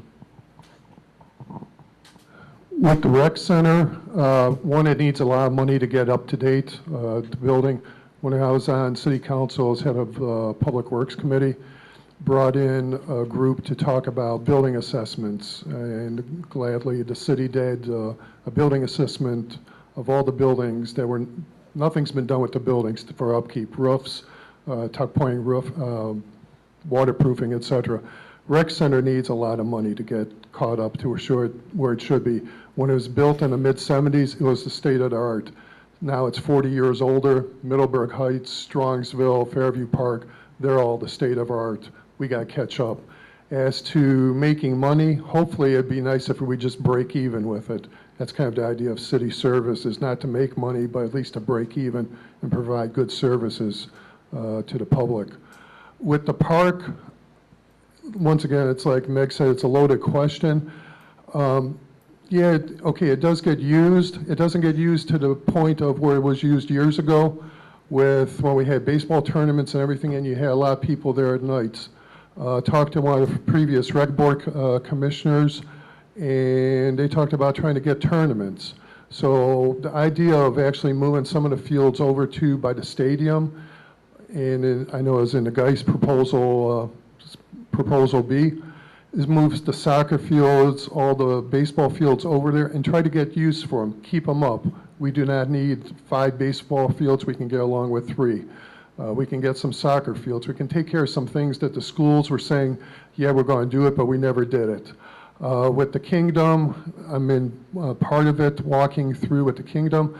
Yes, there's talks about getting a bike path, walking path through the Kingdom from the zoo, up behind the fire station, through Memorial Park, and actually try to get you up, down Bidoff. We're trying to work with Safe Routes to schools on improving the sidewalks and trying to get into the Big Creek Parkway. Thank you.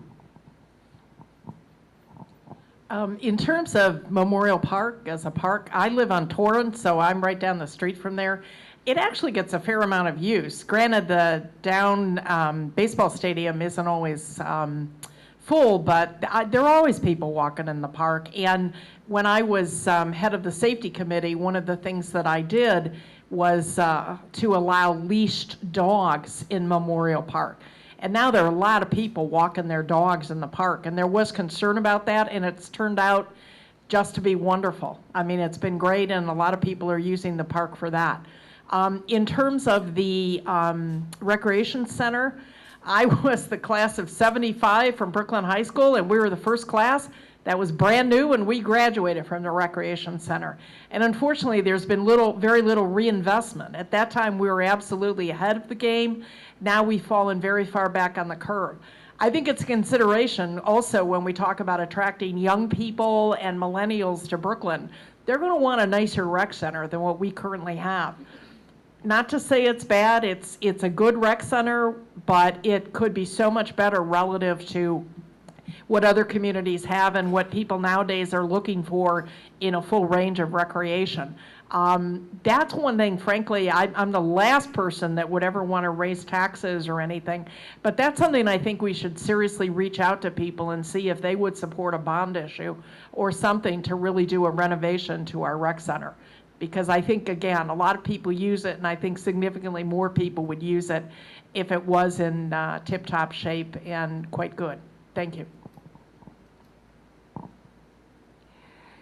So I began my advocacy work in Brooklyn based on the recreational facilities here as a member of the renovation for Memorial Park. So our recreational facilities and services have always been important to me. When I first moved here and my kids were little, I would spend many summer days at our pool, and it felt like I was at a country club.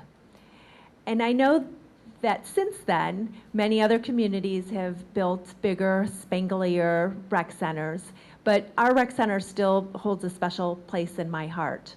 With that said, I do see with having Brookridge and Rodone demolished and that green space available, I really think, going back to what I said about collaborating between the city and the schools, that there is a great opportunity with all of that green space to reconfigure it to serve the residents here in Brooklyn as best as it could.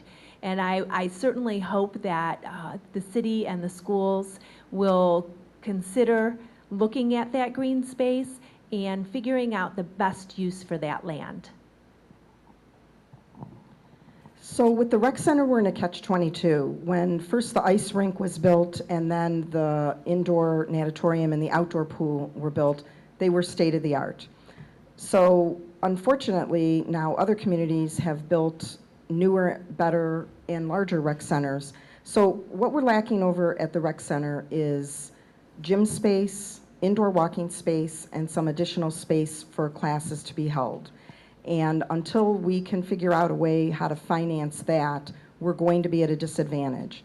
A lot of other communities who provide these recreational amenities to their residents, they do it with a special tax, either on a property tax or an income tax, and then that tax revenue also helps support the operating.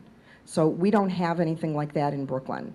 But until we can do that, we're in a catch-22, because if we had that, more residents would use the facility, which would increase the revenue, but without it, it's hard for us to attract residents. I do support the partnerships that we've established with SOZA and of course, Jazzercise we've had, and I think they're a good thing to bring additional people in.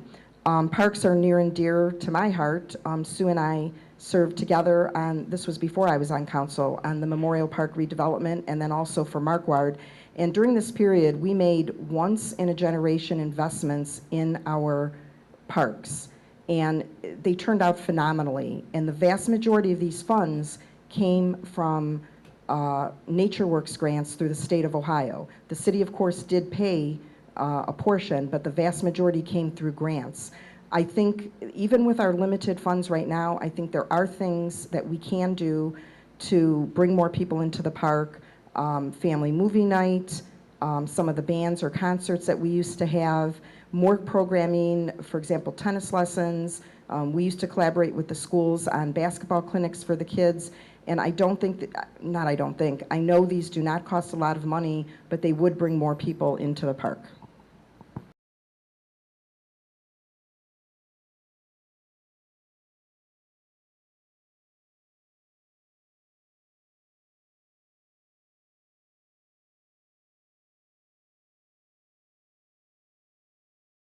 Steve, I would like to know where each candidate stands on the permanent improvement levy that will be on the same ballot as our names this November. I'm assuming you mean the school levy? Yes. This is a tough one. This is a real tough one. I was greatly saddened when the levy didn't pass in May. It was only $17.50 per year, and it's greatly needed. There's some serious issues that need to be fixed at the high school. The reason that that levy didn't pass as I was going door-to-door campaigning against issue 3 was a lack of trust on behalf of the school board. Now, we have some great members on that board. One of them is here today, Rick Singer. Thanks for coming, Rick. And Bonnie Barczyk is also a wonderful mayor, or not mayor, a wonderful school board member. Trust, again, is key to these issues. Now, I actually spoke to Rick yesterday, and he provided me with the actual verbiage that's going to be on the school levy. In addition to the $17.50 increase that would go to all the residents, they're also asking for, and this one's tough, they're asking for 15 cents per $100 of value of your home to also be added to the levy. And I did some breakdowns for that. If it's a $75,000 home, you would be hit with an additional $112.50 in taxes per year. If it was $90,000, $135. A $100,000 tax would cost $150 per home. $125,000, $187.59, and for $150,000 value, your new tax increase would be $225 in addition to the $1,750. So I think that's something that we really need to take a much closer look at. And Rick, if my figures are wrong, perhaps we could talk about that more after the meeting. But here is the actual verbiage that's going on the ballot on November 7th. So.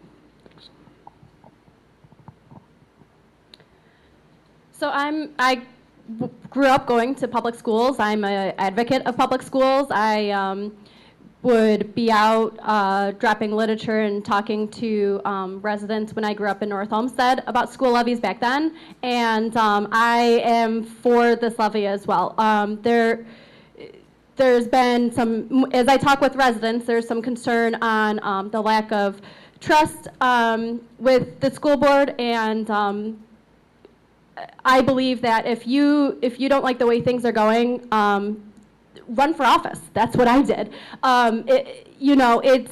It's hard to say, oh, I'm just not going to pass this levy. These kids are still going to be in a school with a leaky roof, and there's been lack of trust among the school board, and I think that if you don't like the way things are going, then be part of the change you want to see. So I think, like I said, I'm for the school levy, and I think that the kids deserve a school that doesn't have a leaky roof. I'm also in favor of the school levy. The 2 years when I was on city council, I was actually the school liaison from city council to the school board meetings. A lot of the meetings would be the school board, the person recording the meeting, and myself in the meeting. Only time they really got any audience in there was usually when it was an awards presentation, be it the band or scholars, students, or once in a while there'd be a hot topic like Hurricane Alley, then people would pop up and what's going to happen, what's not going to happen. Most of the time there's like disinterest, and that's a sad thing. They need the school levy. Whatever they did right or wrong, and that's a problem between the administration and the school board. The school board's got to look how they're employing their administration and handling their funds correctly.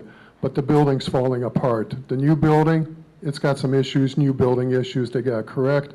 The old building, when you got the roof, collapsing, falling in, you got water coming in on the stage, you've got rigging that is pulling down weight that doesn't need to be there.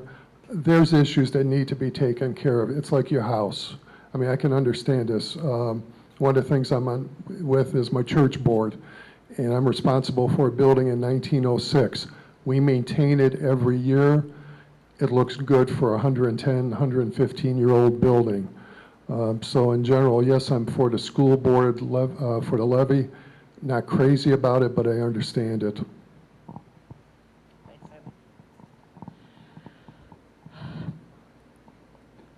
How can you not support the schools? And who gets caught in the middle of these things are the students.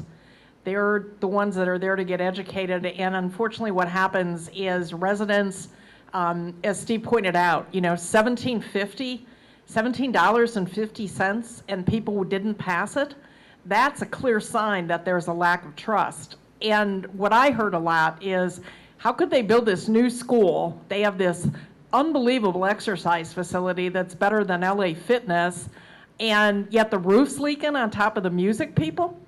And we knew about this? How do you let something like that happen when you build, this unbelievable school, new AstroTurf, et cetera, and yet there's portions of the school that are literally falling apart?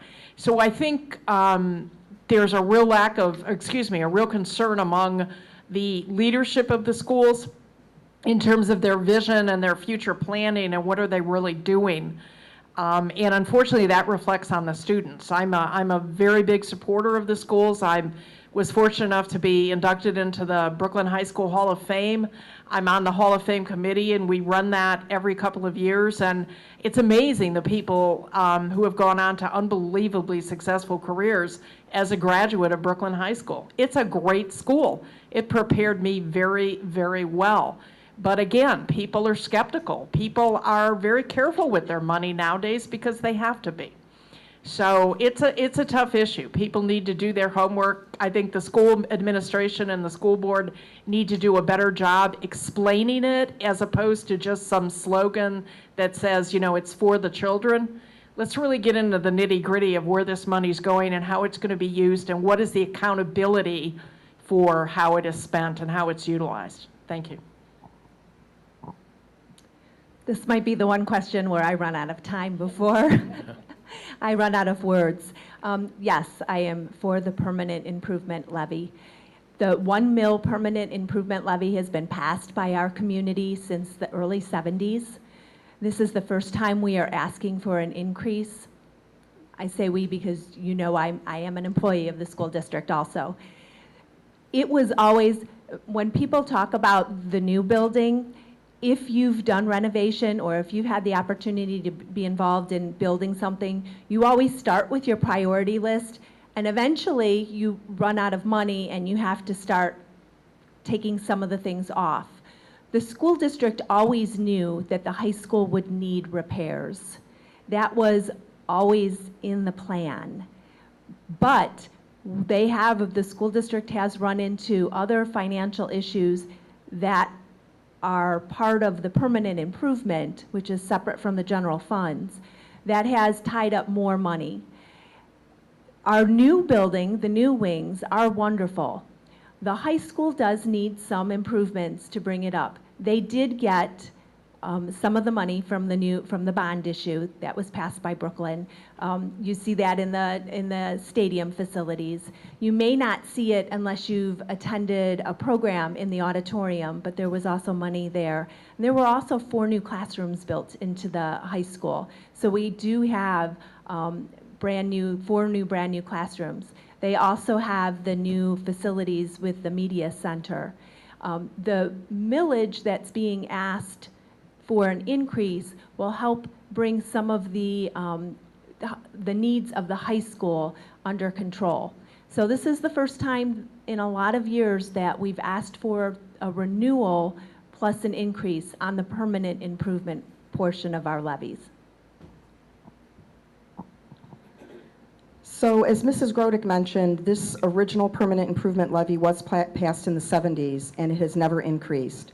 And with the way school levies are structured, there also is no inflationary increase. So on that 1 mil that was passed in the 70s, even though our property values have increased because of House Bill 920, the schools collect the same dollar amount that they did back then.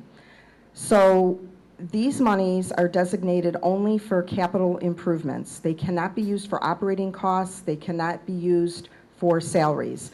So for me, this is the easiest levy, I think, for residents to look at and pass, because by law, that's all they can use it on.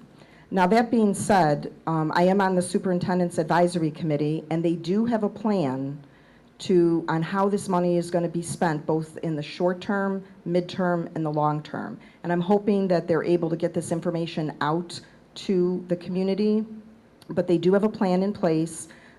As others have mentioned, there's a very serious problem with the roof at the high school, which is leaking, that needs to be addressed. But there are also some technology upgrades that they'd be able to do with this. So I do support it.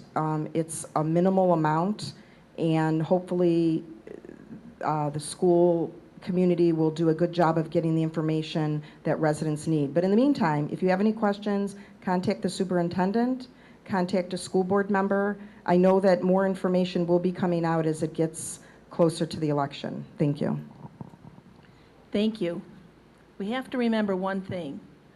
Strong schools mean a strong city. I was totally for this levy. I don't know what the problem was. Maybe they didn't advertise it or inform the residents well enough. And maybe, I'll fill this out, it may have been on the May ballot issue. So another thing I thought about, gee, why wouldn't this have passed? It's such a good thing. I simply believe people didn't understand it. And I would hope maybe the school would do a better job of informing our residents about it. It was sad to see that. I always liked other people to have the same opportunities, other students, that my children had. And I don't know if it was somewhat of a trust issue because of the issue 3 and everybody was confused and didn't know what to believe at this time. But it was kind of sorry. I felt saddened about this. I know my husband's family, his entire family, went through the Brooklyn school system, the former mayor and his wife, all his children, and they are all very, very successful. When my husband went, he was in a class where they graduated in those years. I don't know how many were lawyers, how many were doctors, how many were engineers. So it does have a good track record. So I only hope that next time, people extend yourselves and explain this to the people, because sometimes people get mixed up with the levies and the mills and things like that. And if we explain it in somewhat of a more simpler way, people would understand it and say, a light might go off, and yes, this is a good thing. So please, I only beg the residents to please consider this. Once again, strong school system, strong city. Who wants to come into our city if you're not having a strong school system? Thank you. Okay, Meg, you're up. Do you think the city should join forces with the school board in regards to cyberbullying? In short terms, yes. I think that there should be more collaboration among the school board and city council. I think that all the elected officials around the city are leaders in the community, and we need to work together. Cyberbullying is a very prevalent issue in our schools right now, and I don't have all of the answers, but I think that if we work together and come up with, there's been talks that yoga is good for anger and for exercise, and maybe partnering up with the rec center and offering that to the students would be one idea. Once again, simple answer, yes. The city should get involved with the schools. I'm also involved with Nick and Joanne Morales with their group Youth for Christ. So I get to see some of this stuff firsthand on Monday afternoons and Thursday evenings. Monday afternoons with the middle school kids. Thursday evenings with the high school kids, and this is firsthand experience. So it's not even cyberbullying, but also a variety of other things that as adults we might not consider proper, so we handle it on a first basis. So there needs to be more outreach to the students who have issues, be it at school, be it with friends, be it with family. Thank you. Yeah, I would think that the city and the schools going together on this, and frankly, I would involve the churches as well. I think we're talking about kids with self-esteem, peer pressure, terrible, terrible, terrible complications nowadays for kids that are in school. I really feel sorry for them in terms of the complexity of the world out there. So I think that the more support that we could provide support for the parents, maybe the police can help in education, the churches hopefully can help in supporting as well, and discovering self-worth and discovering your own belief in yourself. And I think all that is how you combat things like cyberbullying. Thank you. One of my favorite examples of collaboration between the cities and the schools right now is our school resource officers. A shout out to Officer Dan, who's at our schools every day. And so I see how important that connection is. And I think the schools and the city should collaborate with our police officers taking the lead on this. They are the experts in law enforcement. They are also aware of our constantly changing laws. So I do think that our schools could best be served by increasing that collaboration. It is a problem that we see at many, many grades, many ages, and something that is going to continue. It's not just going to go away if we continue to do the same thing. So I do believe that not just cyberbullying, but any type of bullying should be addressed by both the city and the schools. And Mrs. Grodick did already mention that we do have a school resource officer that is in the schools every day. And this is something that I supported because I think it's important that we have that officer's presence in the school, that children get to know Officer Dan, and they feel comfortable coming to him with things. So that's the short answer. I echo what my other colleagues up here had also said about, you need to have an integrative approach as far as involving the parents, the counselors. We've got really good counselors at the school. So it's not just a matter of law enforcement only, but an integrated approach to try and get these kids the help that they need to kind of turn things around. Thank you. Very simply, zero tolerance for bullying of any kind. We see it with adults. We see it with women. We see it all the time. There should absolutely be zero tolerance for it. We as parents are our children's #1 teachers. Not the schools, not the church, parents. It needs to start at home. Many families are dysfunctional, I realize that, but it needs to start from home. And it's so important because it makes people have low self-esteem. Girls do certain things that they shouldn't do. It's just terrible. And there also needs to be some sort of ramifications for any kind of bullying within the school. So I hope that somehow the school, I don't know what kind of programs they have for it or what they do for it, but there should absolutely be zero tolerance for it. Thank you. Well, the obvious answer to that question is yes. Of course, there should be a collaboration between the city and the school board. One example could possibly be members of the City Safety Committee, perhaps putting together an anti-bullying workshop, talk to students at the school, and that would be a great way to get the two entities involved together. Okay, this is the last question. Start with you, Andy. What are your short-term goals if elected? Short-term goals are try to look at the service department, try to maintain the services. There are some areas like senior snow plowing, et cetera, that I think we can do some efficiencies. Some of the other equipment that they have, I'm very much definitely a proponent of what we call a V-hook truck, where you can actually use a salt truck, take off the back, put on a different piece of equipment, so it's not sitting there in the garage 9 months out of the year rusting away. Try to be flexible in your equipment, how you use it. Try to do some of the other things also in City Hall, and just look at different functions the city does. Try to automate things. They've done steps to move forward in the last year, 2 years. Just try to keep working on it. It's on a bare bones budget pretty much as it is. it's going to be trying to pick the high fruit now instead of the low fruit to get things going. Thank you. One of the things I've been talking about quite a bit since I've been on council is really getting after people to maintain their property.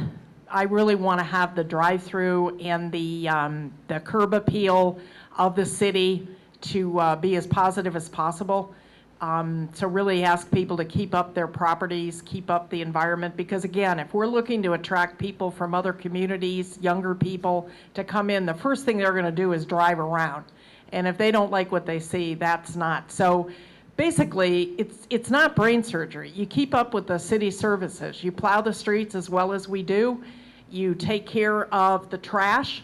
You make sure that you pick up the trash. You do your little pickups. I mean, police and fire that are responsive to the citizens. City Hall that's responsive to the citizens so that when somebody calls up or goes up, they're treated with respect and dignity. The only other thing that I would institute, but it's not mine to do, is much more accountability for our directors and for the people at City Hall, that they're held accountable for performance. And I'm out of time. Thank you.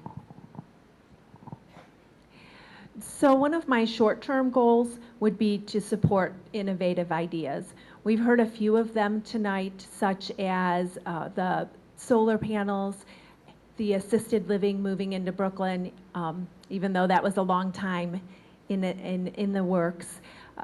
Those are the ways that we are able to maintain or increase services in Brooklyn, which as residents is always a primary goal of ours. We want our services maintained or even increased.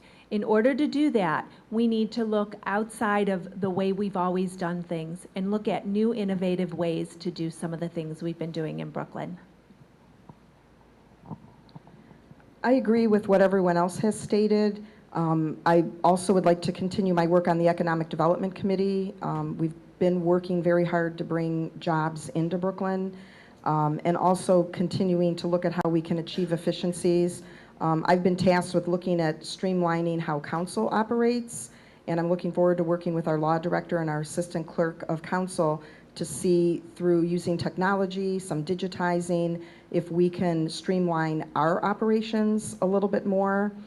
And I think another thing we need to take a look at is being a little bit more aggressive in seeking outside funding for some of the programs and services we provide by way of grants. Thank you. There's a couple things. I kind of hope that somewhere down the line we would have more of a connection with the city and with the schools, because as I stated before, strong schools bring in a strong city. I'm hoping that, we still have neglected properties. A lot of vacant properties that are not taken care of. Grass is growing, and I know the city's trying to do the best as far as giving them tickets so they'll take care of their property or notify them and things like that. But sometimes they just don't listen, and it does look terrible. It's like almost like the blight of our city. I do know that we need some sort of incentives here to bring young people in. And it's not always a good idea, or it's not always feasible for people to rent. It would be great if we could somehow offer residents that were thinking of moving in some sort of initiative. Like I know Cuyahoga Falls has this initiative where you can hurry up and get a loan, or you can do some sort of improvements to your house. Time's up. My primary short-term goals, first and foremost, would be to diligently work to restore trust and confidence in our city council through truth, transparency, and disclosure. Another issue 3 type of ordinance will never get past me again. The last one did not. You have a right to full and complete disclosure, especially when your right to vote is threatened.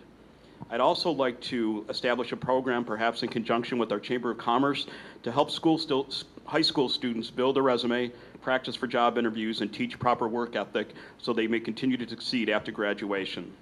I would also like to see the establishment of 1 or 2 official city shelters in case of natural or man-made disasters.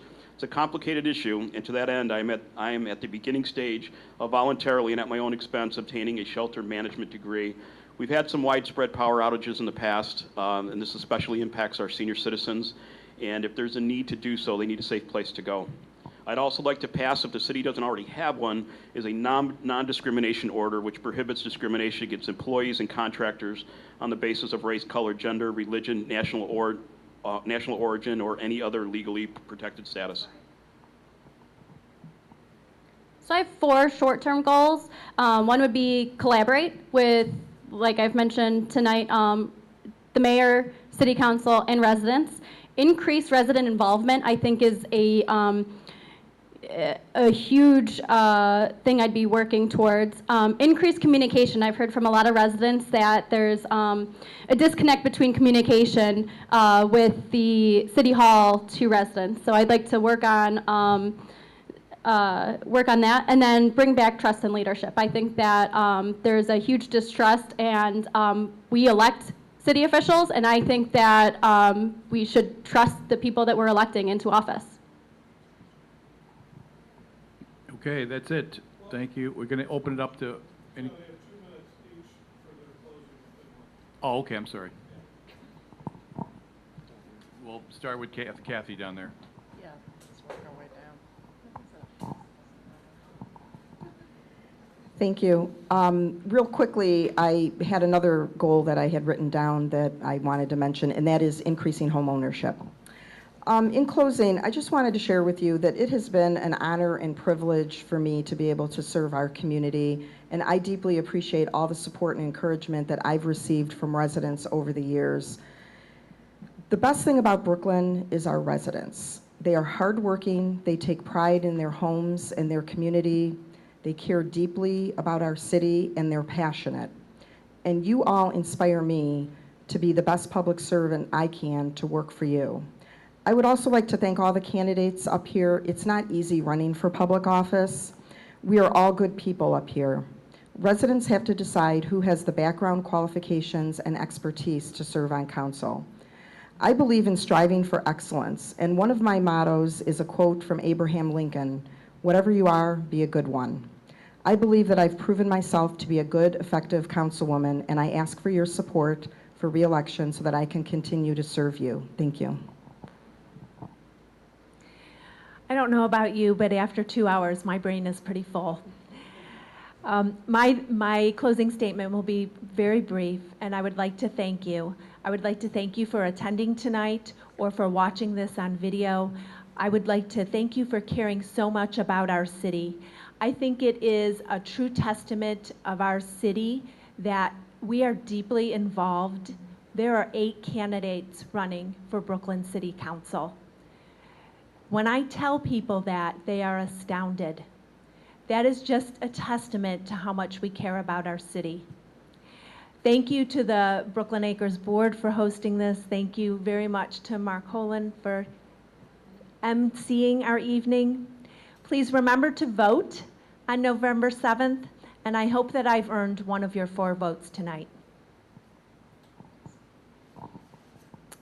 Being a councilwoman is an interesting experience, and it's a tough job.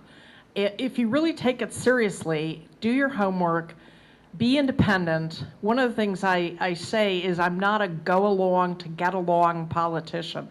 That is not what I'm interested in. I'm interested in making Brooklyn the best city that it can be. And sort of my little thing that I have is I'm not a politician, I'm your neighbor. And that's what I am. I'm a Brooklyn person. I love Brooklyn. I believe in Brooklyn. I'm working very hard for Brooklyn. I would like to continue that opportunity. And again, I thank you for coming here. I thank you for your involvement. I thank the Brooklyn Acres for putting this on. I also thank Mark for moderating, sort of like herding chickens, although it was pretty civilized up here, I thought. And I think a lot of good information came out, so you've got a lot to think about and a lot to chew on. And please feel free to shoot us an email or a phone call if you have any additional questions or anything else you need, because that's what we're here. You know, let's put service back into public service. Thank you. Also, thank you to Rob Slattery and the board for getting this event together tonight. Thank you for everybody in the audience. Myself, once again, born and raised in Brooklyn, been here for 62 years. I'm invested in this town.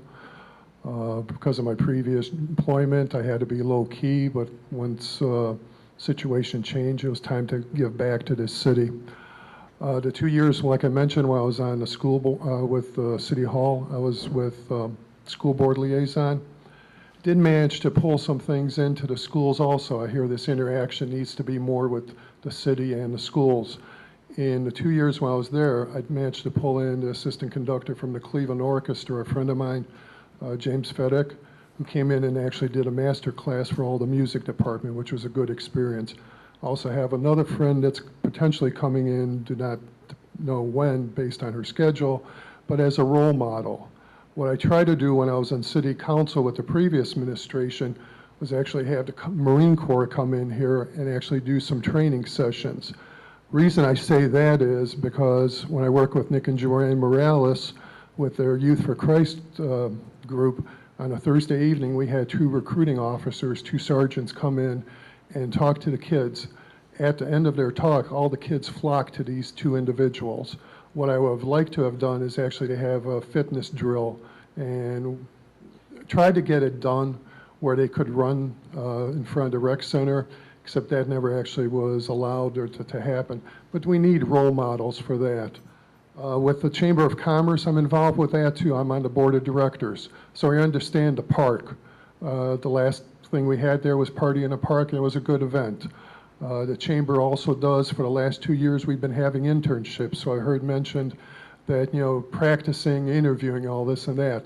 Last year, there were probably about 15 or 20 interviews that were held. This year, there were a few less. Thank you and appreciate it. Goodbye. So I'd like to end my remarks with a recipe for a strong Brooklyn future that I made up. The ingredients include 8 collaborative leaders, 6 cups of resident involvement, 4 tablespoons of trust, 2 teaspoons of new ideas, and 1 dash of openness to change. The directions include all elected officials must work together for the best interests of Brooklyn at all times. Combined with greater resident involvement and trust and leadership for a base layer to the city. Top with new ideas and openness to change for a strong quality future for Brooklyn. Thank you, as everybody else has mentioned, to Rob and Brooklyn Acres for hosting this, and for everyone who came today or is watching it on camera. Thank you. I also want to thank Rob and the board, I'm sure, as we all will, and especially Mark for volunteering to do this for us. This is a critical election that's coming up, and it can very well change the direction or further change the direction of City Council. And it's imperative we elect the right people to the position based on leadership and work experience and a knowledge of what's best to be done. I have the extensive business experience, 30 years with Fortune 100 companies, which I'm very, very proud of. I want to thank the candidates that are up here today, too. It takes an incredible commitment to run for office, not just in time and money, but a sincere dedication to try and do what's best for the city. As an example of electing the right people to council, and I'm sorry one of them could not be here tonight, but we currently have 2 people on City Council who in 2 years have never voted no on anything. Those are the classic example of yes people. We don't need that on council. We need people that are dedicated to doing what's right for the residents and what's right for the city. And I promise you, I'm a very direct person. I'm a fighter, and I love a good fight. And I would always continue to fight for the residents and make sure that none of you are ever deceived again, as what almost happened on May. So I very humbly ask for your vote on November 7th, and hope you guys make the right decision. And have a good evening, and thanks for hanging in here tonight. Thank you. Thank you to the residents. Thank you to everybody that is here tonight. Most importantly, thank you to the Brooklyn Board and Rob Slattery. I so appreciate you letting us come here on this forum. Like I said before, I am really not a politician. I'm an honest woman. I'm dedicated. I'm hardworking. Like I said before also, I don't know all the answers to everything, but I'll search them out and I'll help you as much as I can. I am a public servant because I ran for Brooklyn City Council. I am here at your disposal. I have to find ways to help you or to answer your questions as best I can. In the past, I've always felt that, and I've always told my kids this, be a man or be a woman for others. Be always willing to help, because in the long run, it comes back to you so much more than you can ever imagine. And I hope that you'll think of me in November and vote for Mary Balbier. She is dedicated and she is honest. Thank you. Okay, I guess that is it, everyone. Thank you for attending this evening. Thanks again to the Brooklyn Acres and Rob Slattery. And again, get out there and vote. Good night.